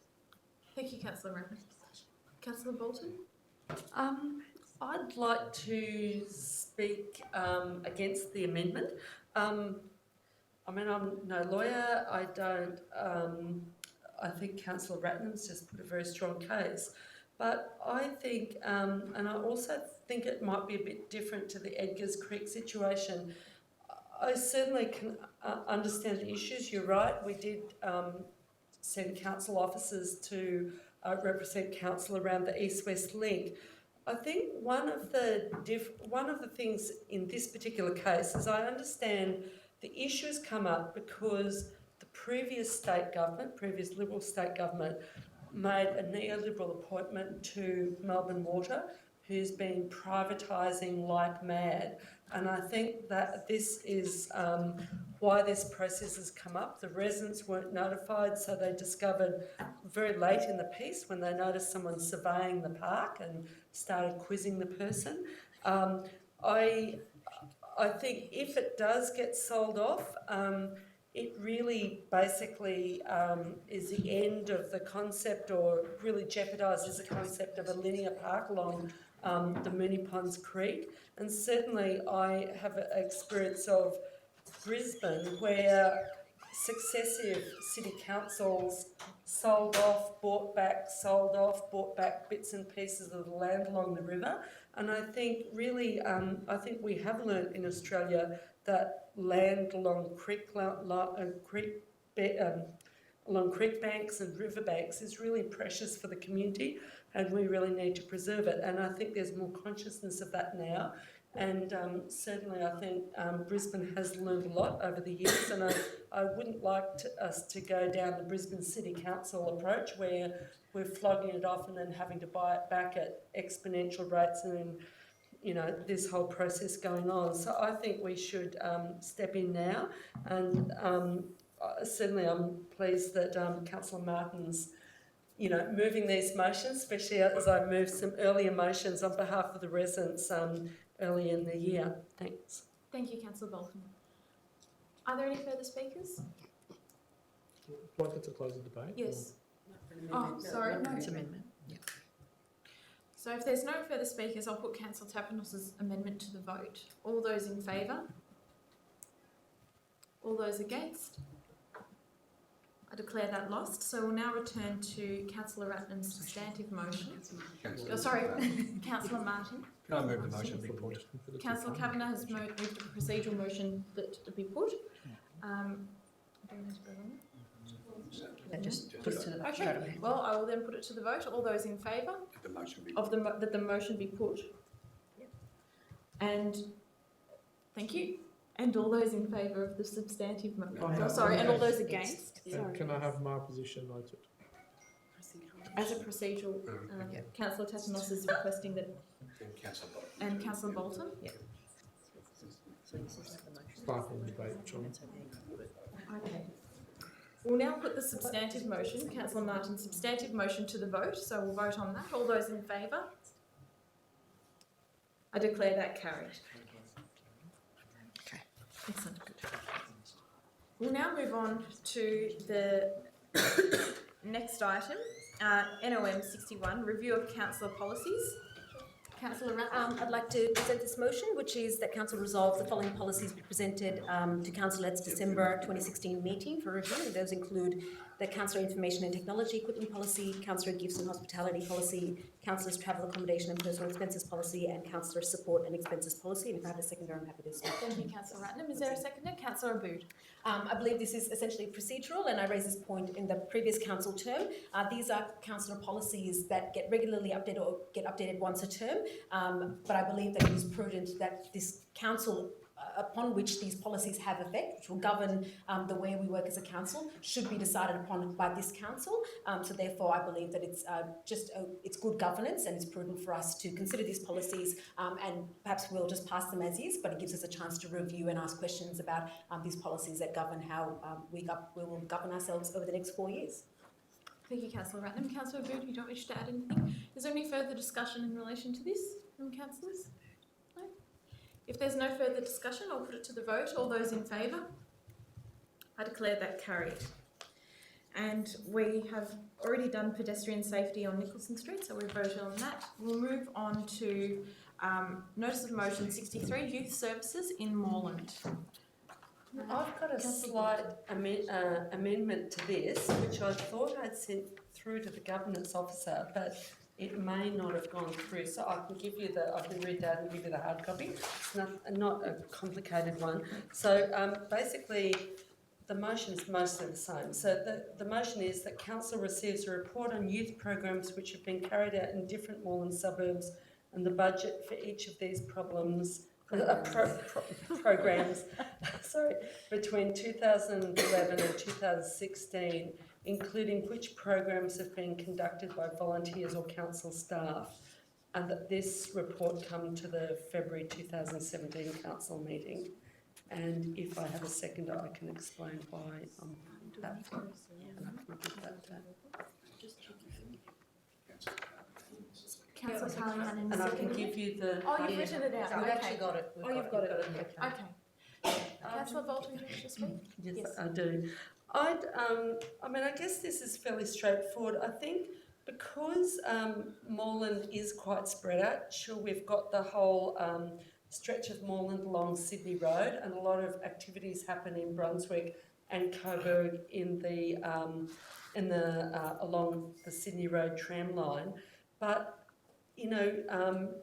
young people in Glenroy are not that connected to Coburg and Brunswick, and also ditto young people in, I think, Hadfield and Faulkner, partly because of public transport issues, so that even catching a bus from Faulkner to Coburg, the bus doesn't go round, or it doesn't drop you off near the Oxygen Youth Centre. You have to come into Coburg, then you go back out to Murray Road. So it means that I think there is a real need for activities in, especially some of the, especially the northern parts of Moreland, which aren't so well connected to the Coburg, Brunswick areas by public transport. And also, I think, there's a need for us as councillors to have an awareness of what sort of activities are happening as part of this, and also especially which programs are carried out by volunteers and by council staff. I think a lot of the programs in Fawkner have been carried out by volunteers, and that might not be able to be the case in the future because of people's jobs and so forth. So it certainly would be good to get a sense of what we've done, what sort of activities, and so that we can think if we do need to undertake specific activities in particular areas which might be neglected for certain activities. So commend the resolution. Thank you, Councillor Bolton. Councillor Carly-Hannon, do you wish to speak? Yeah, I'll just quickly speak to that. Yeah, I'm seconding this motion because I think that it's important that activities for young people, especially youth under 16 years of age, are conducted really close to their homes, because with public transport and accessibility, it's more difficult for them to commute, into the city or even into Brunswick, which is basically like commuting into the city. And so therefore that we should be looking at what kind of things we can provide to these communities near their homes. Thank you. Is there any further discussion on this? No, in that case, I'll put it to the vote. All those in favour? I declare that carried. I will now move on to Notice of Motion 64, Disability Parking and Pedestrian Safety at Brunswick Street, Shops in Fawkner, and Councillor Bolton. So the motion reads that council investigates installing disabled parking outside the post office, as this is a common destination for elderly people, with the existing disabled parking being up the opposite end of the shopping centre, and 2, installing a pedestrian crossing with painted lines around about the centre of the Brunswick Street shopping strip. Thank you, Councillor Bolton. Is there a seconder? Councillor Franny. Councillor Bolton, do you wish to speak further? Yes, I'd like to, this issue, well, the 2 issues have been raised with me on a number of occasions, in particular the disabled parking outside the post office. I mean, that's been raised with me a number of times, and also some short stay parking outside the post office as well.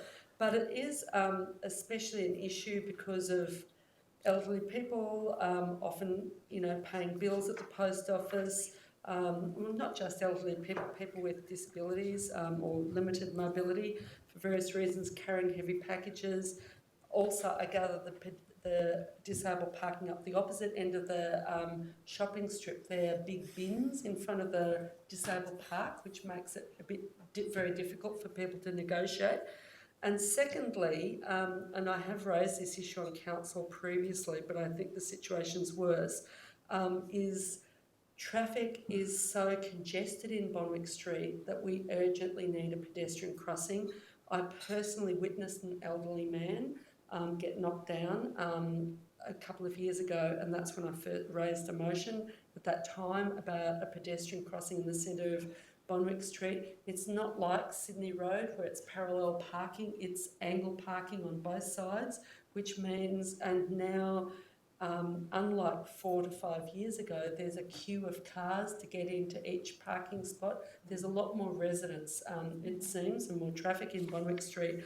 And I think especially the angle parking means it's really difficult, I think, sometimes to see pedestrians when there are queues of cars waiting to get into parking spots, and people tend to cross in the middle of the shopping centre, not at the end near Duke's Road, because the supermarket, the banks, the fruit shop, everything, the key places that people visit tend to be around the middle. And so I just think we've got to start acting on this urgently. I understand there is going to be a streetscape renewal of Brunswick Street, which I personally would like to see moved forward.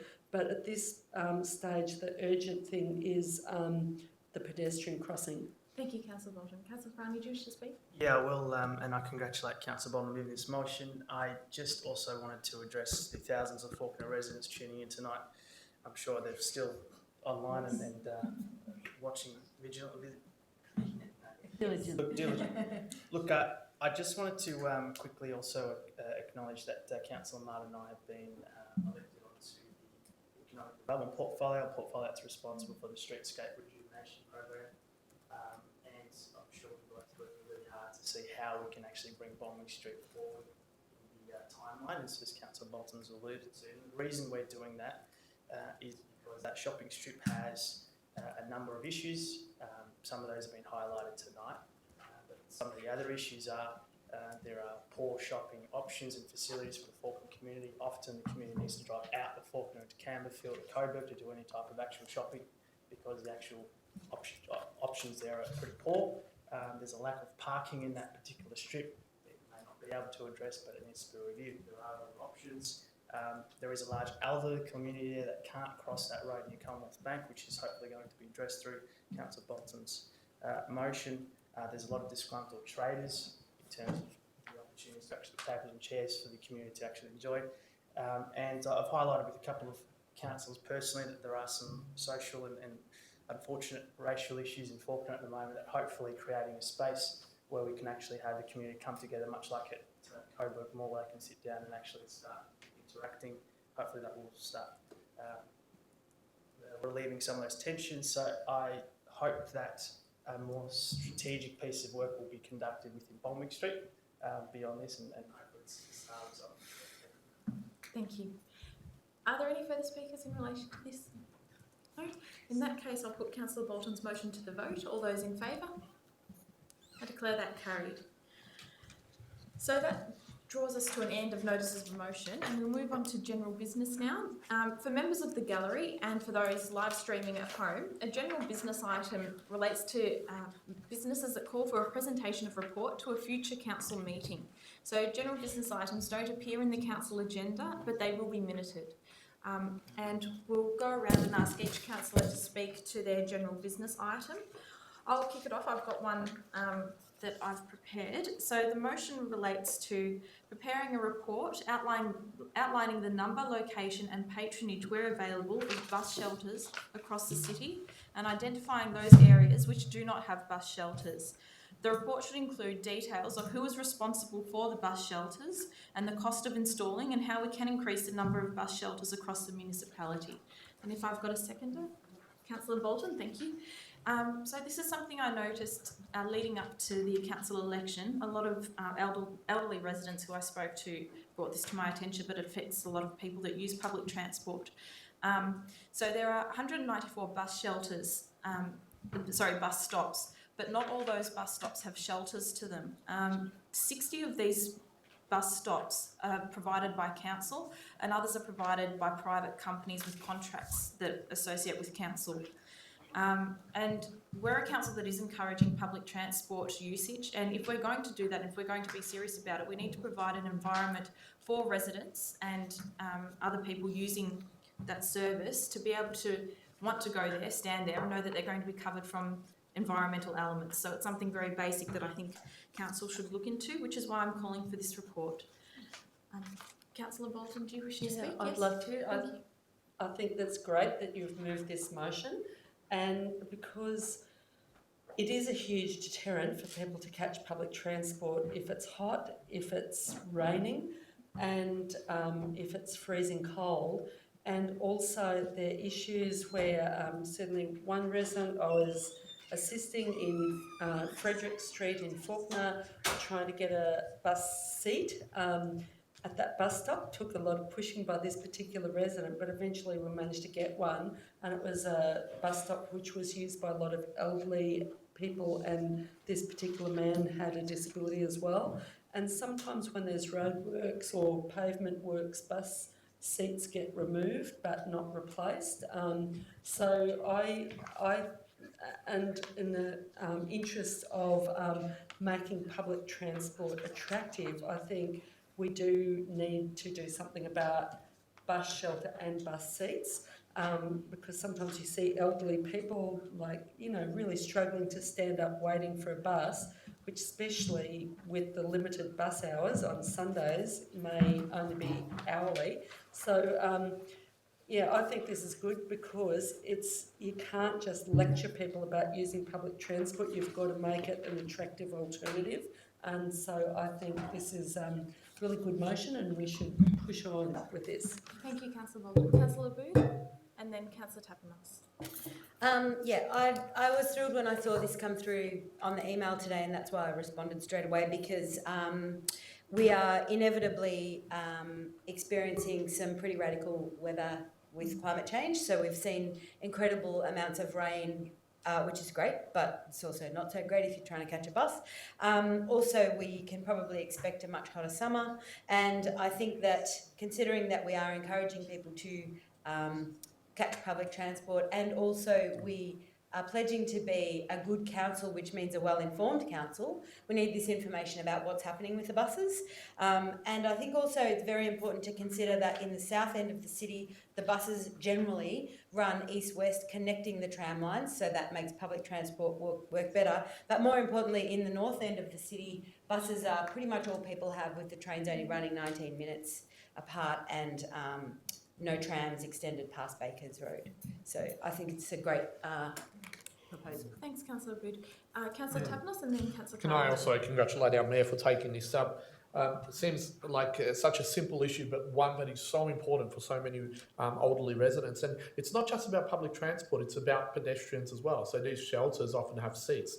And we do hear quite often that one of the biggest deterrents, particularly of elderly people walking more, is the availability of seating, public seating, along some of these streets. So I think this sort of hits two birds with one stone, effectively, in the sense that we are providing more seating, encouraging pedestrian usage, but also at the same time supporting public transport. So I do want to see in this report how we could also advocate to Public Transport Victoria to actually be responsible for bus shelters, because I do think there is a little bit of cost shifting in this issue, recognising exactly what I've just said about public seating. I think that we as a council should contribute, and it should be a shared expense, but it's a benefit towards public transport, a responsibility of the state government, and public seating for our streets, a responsibility of council. So I really would like to see some kind of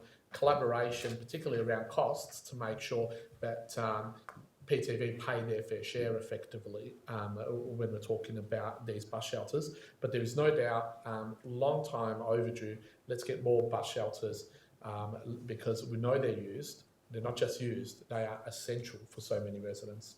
Well done. Thank you, Councillor Tapanos. Councillor Carly Hannon and then Councillor Ratton. Yeah, so through the chair, was there any amendment in that? No. Okay, because I was just going to suggest an amendment also about the effectiveness of these bus shelters as well. Like if we're going to have a look at the number, location, patronage, to also look at their effectiveness as a shelter. Oh, right. Yeah, the physical construction of Yeah. the actual shelter. I think that's Yes, well, I would agree to that.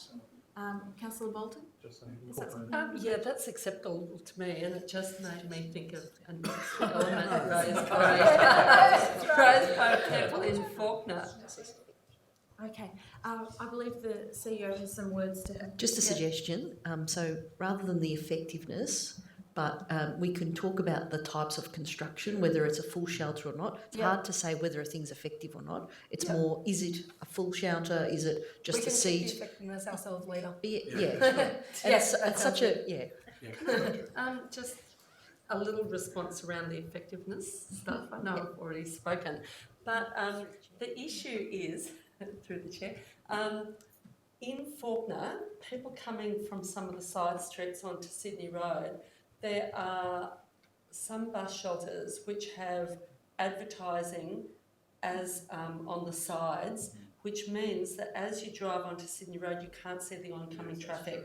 And I think, I can't quite remember which street. I'm trying to remember the streets, but it's some of the streets near Faulkner Station, or where vehicles will be coming on to Sydney Road near Faulkner Station, but I'll endeavour to get the exact streets.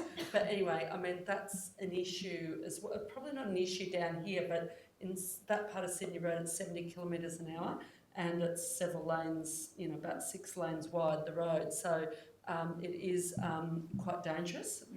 So that's where the effective in construction or whatever the shelters is important. So just through the chair, and I'm not seeking a value judgment one way or the other. I mean, you could argue whether it's more effective as a wind shelter as a result of that. So what I'm trying to do is make sure officers are not making a value judgment on whether a thing's effective or not, because you could argue that point. I just want to make sure our report is just a factual report that gives you some sense of what the physical details are. Yeah. Potentially later, when the report does return to council, that's when we could look at those finer details of if it's going to be a clear one and so forth, arguing about advertising.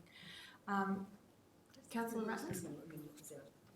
I just want to very briefly commend the motion and agree with everything that's been said. And I'm also looking forward to receiving the report, because I think we could also start considering things like shade, so tree cover shade, which increases the use of those type of public transport stops. And as we sort of transform our transport across the city, I think that's a really important thing, that people feel like they can go and sit at a bus shelter where it's actually cool as well, so there's something down in them. So, and that could be another way of improving the effectiveness of calling and making it a nicer place for people to sit in, rather than just enclose the whole thing.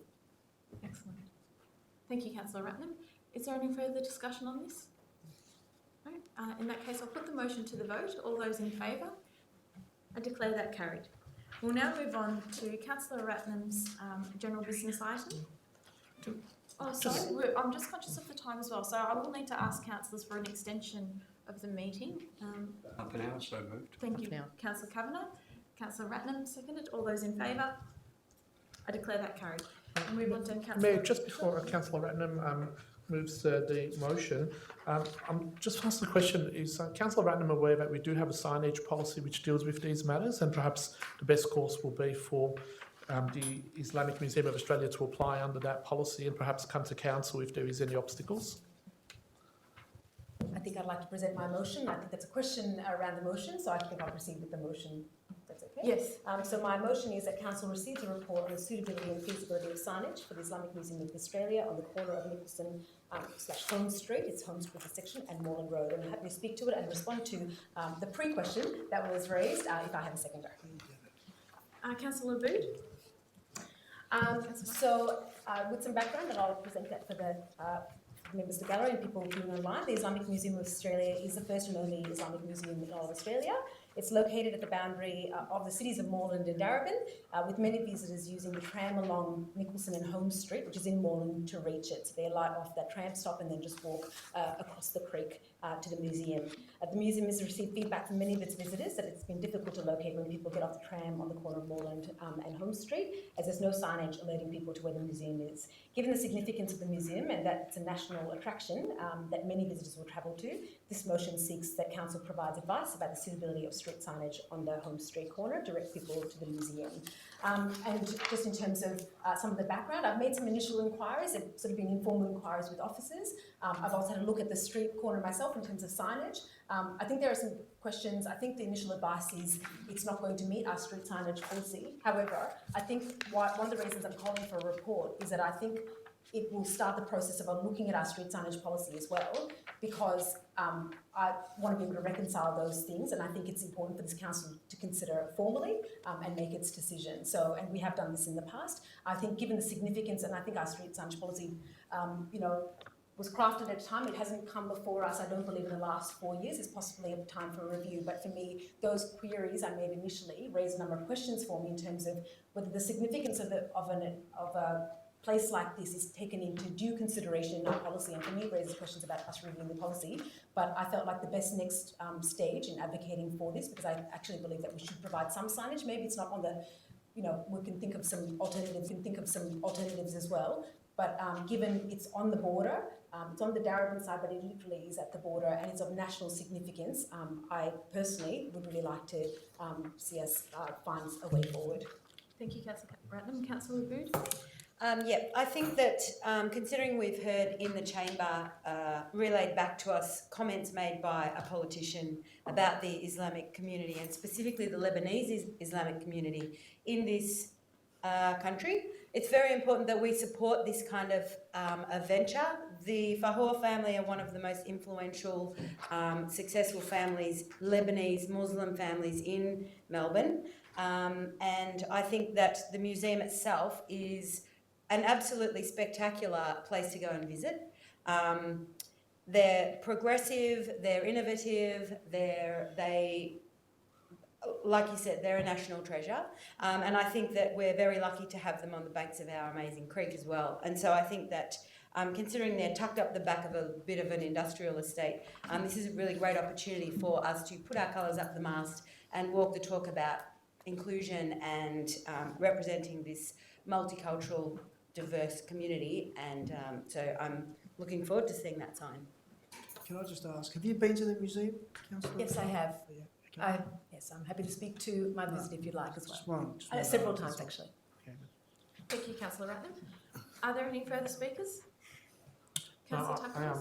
I agree with everything's been said, and I would like to see a sign go up as soon as possible. But can I just ask the CEO if there has been an assessment against the policy, and if not, why not? And why has this come before the chamber without going through the policy first? Yeah, I can refer it to our City Infrastructure Director. There had been an initial inquiry that was assessed, but I'll hand over to, through the Chair, if that's okay, to the Director to give more detail. Through the Mayor, there was an original request. I'm not sure when the original request was, but I'll say 6 or so months ago.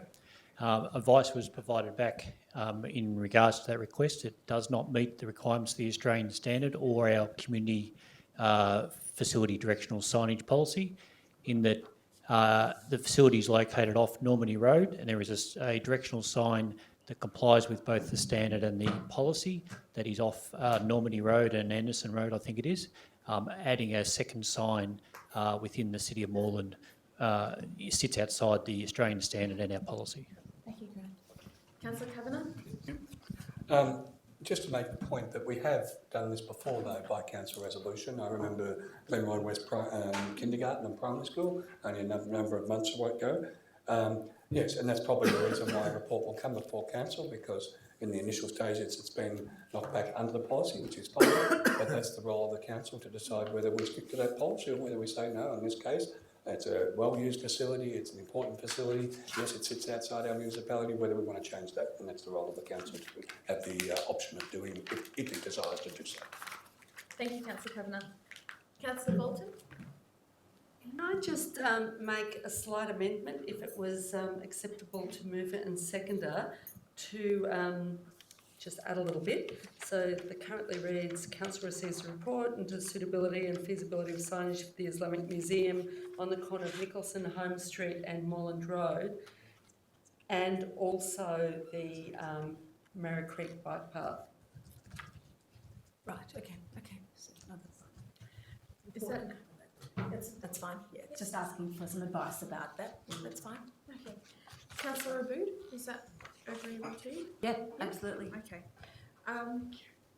Is there any further discussion from councillors? No? In that case, I'll put the motion with Councillor Bolton's amendment to the vote.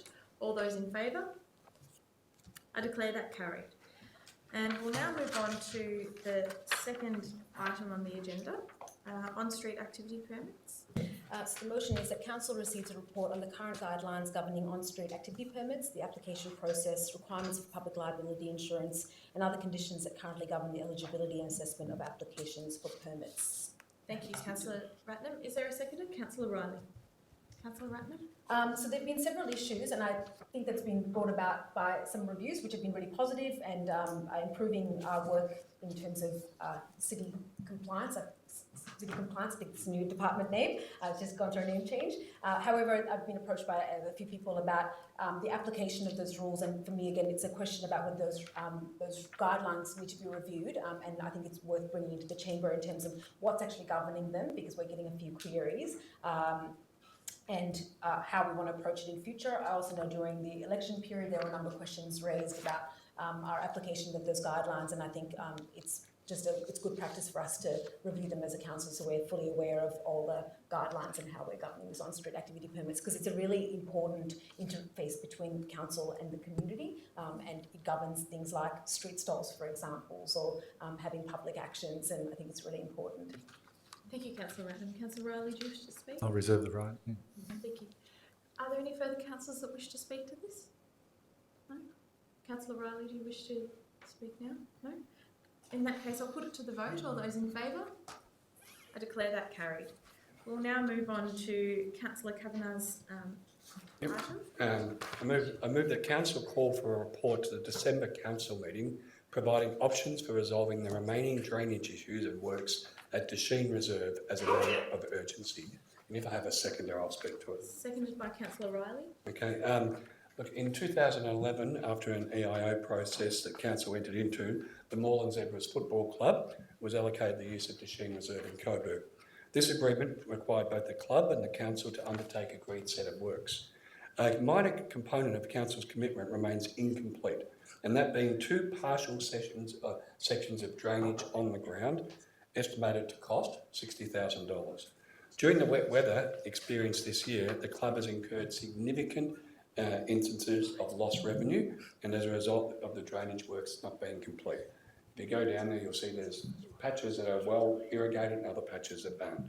There's an imperative for these works to be irrigated and completed as an urgency for the club's 2017 program, as commenced as planned. And so, and so I'm moving this that a report come, because I do believe that the agreement that Council entered into, in good faith, we've tried to do the right thing, but we have left out a section of the agreement, and I think it needs to be resolved urgently. Thank you, Councillor Kavanagh. Councillor Riley, do you wish to speak? No? Is there any further discussion from councillors on this? Okay, I'll put Councillor Kavanagh's motion to the vote. All those in favour? I declare that carried. We'll now move on to the next item, deliberation of council building. I move that an urgent audit takes place of all council buildings to ascertain what buildings have defibrillators and which do not.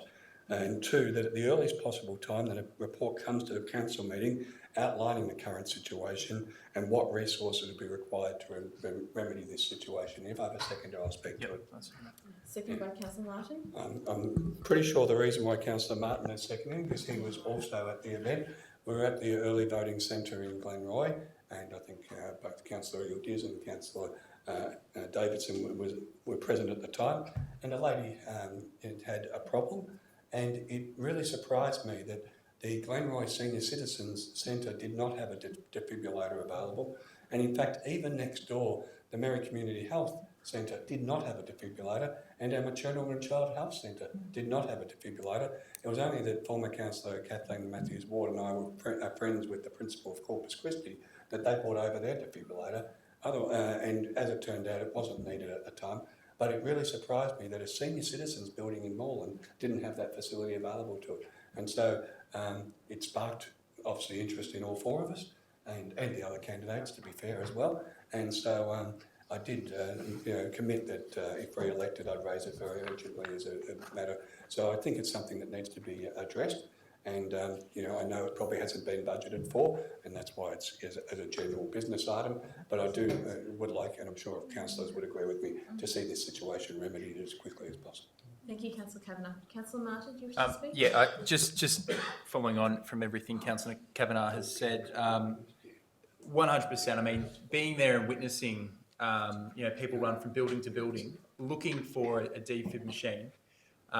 It was, a horrible experience for everyone watching, but also, for the woman and her husband as well. I mean, I think it would be an absolutely traumatic experience waiting for all these people to run around. So I think it's really urgent that we look at this so that the situation, if it was worse, it doesn't happen again. Thank you, Councillor Martin. Councillor Riley. Look, I'd just like to make sure that we ask the question in that as to what time these are available, ones that are available, because many of them will probably only open during business hours. I think that's important information to have.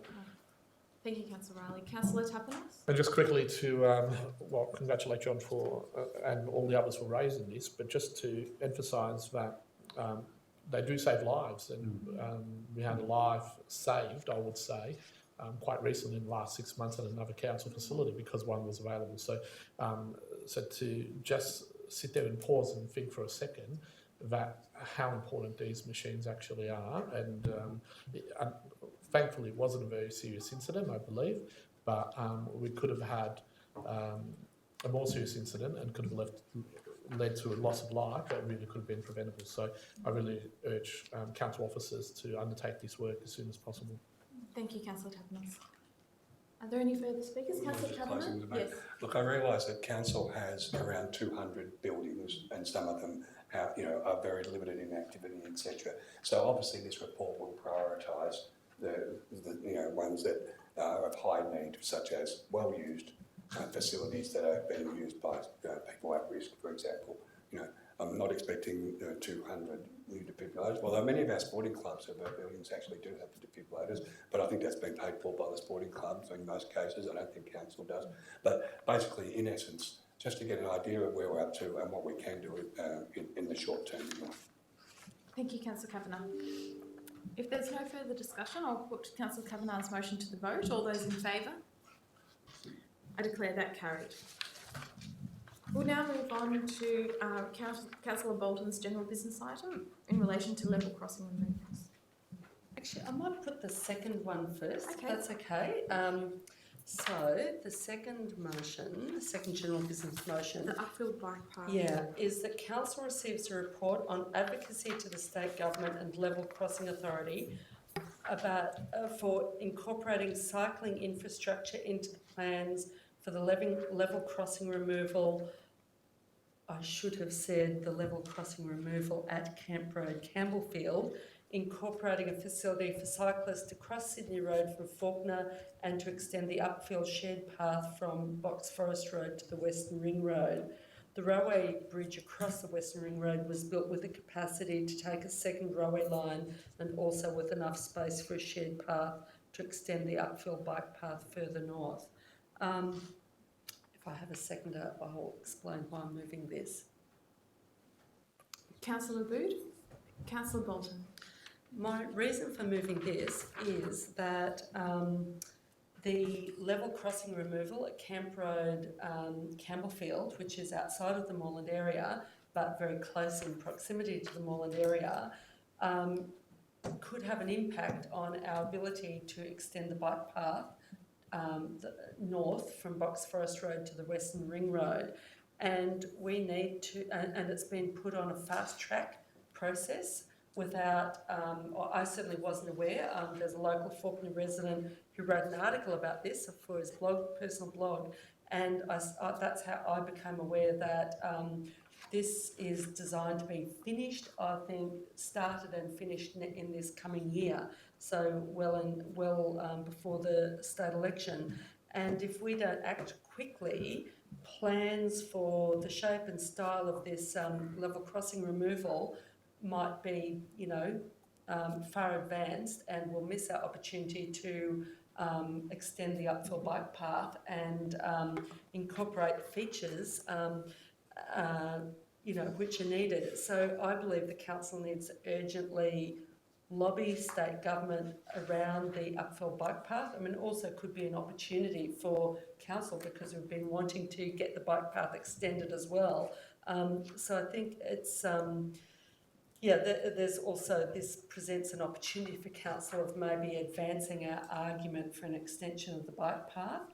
And certainly, actually, someone who's in the here, president of the council meeting, was saying that, there are people who ride all the way from Box Hill to Faulkner to have a coffee on the weekend and so forth.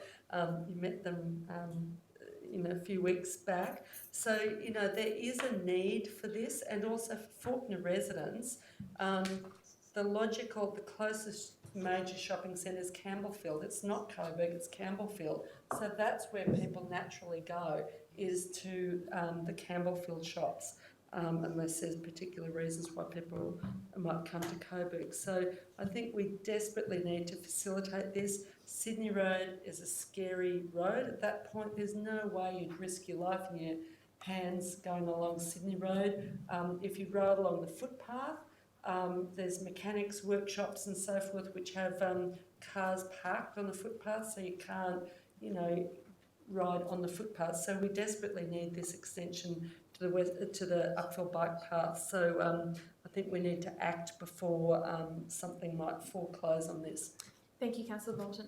Councillor Brew, do you wish to speak? Yeah, just very quickly, that to reiterate that people actually do ride their bikes up there to go shopping at Campbellfield, even though that might seem like something that not all of us might take upon ourselves, but also that the inevitable announcements from the state government for Christmas will probably be coming up to let us know that this stuff might not be going the way we want it to, and I think we need to act on it really quickly before we get bombarded with the Christmas announcements.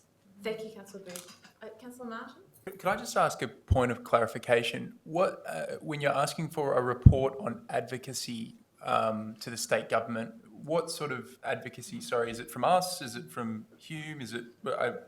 Sorry, I'm not quite clear on that. It'd be advocacy from Moreland Council to the state government for this project. I mean, if people want to add something in, we could ask the Hume Council to join us in the advocacy. I mean, if people think that would be good to do, we could throw that in. But I think we need to, it's Moreland resident. I mean, it's not only Moreland residents who are affected, because there are other people who ride on this, who would like to ride on this path if it existed in that spot, that missing link. But it's primarily Moreland residents who are really affected by the lack of, you know, this path. It's apparently it is part of the state government's principal bike highways. That's probably not what they call them, but in reality, that's what it would become if this missing link was filled in instead of them looking at all sorts of new road projects to fill in. Thank you, Councillor Bolton. I believe the CEO has some points to add. Just more from advice, some advice on the issue. So I was just checking in with Kirsten. We think that calling, because it's a GB item, so it calls for a report.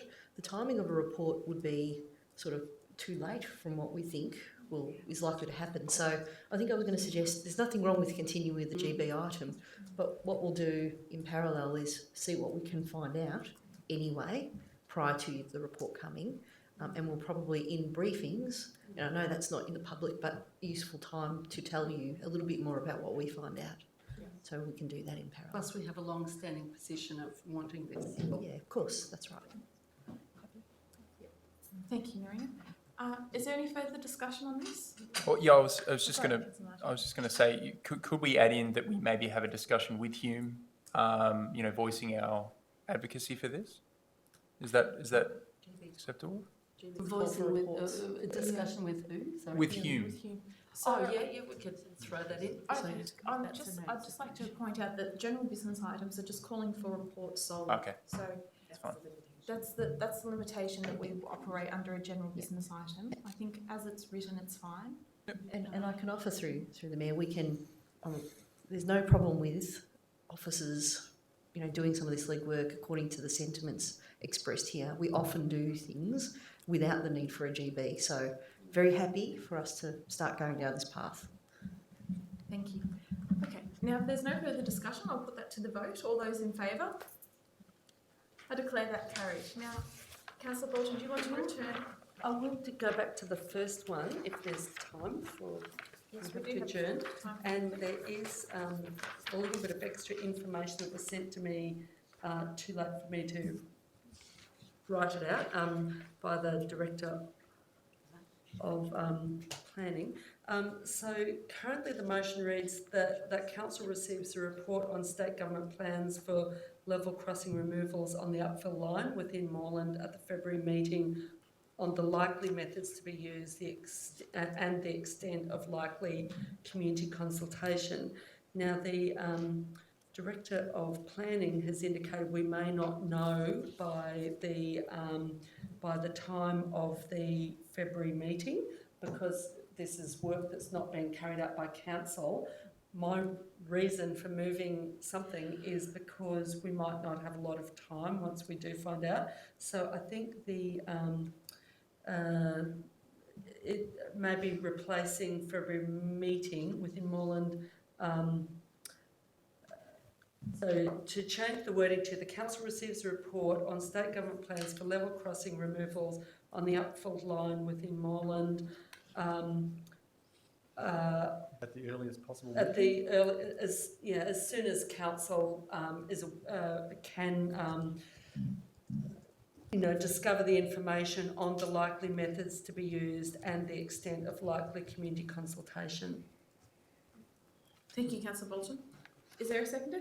I'm happy to second, but I was going to make a suggestion that perhaps it should read that the Mayor write a letter to the Minister for Transport, I believe, or public, for the responsible minister and the crossing level authority seeking this information. Would that be more appropriate? Councillor Tapatis, can I? Yeah, I'd be happy with that. Can I provide some advice? Yeah. So we've had one briefing with the LXRA coming to see council.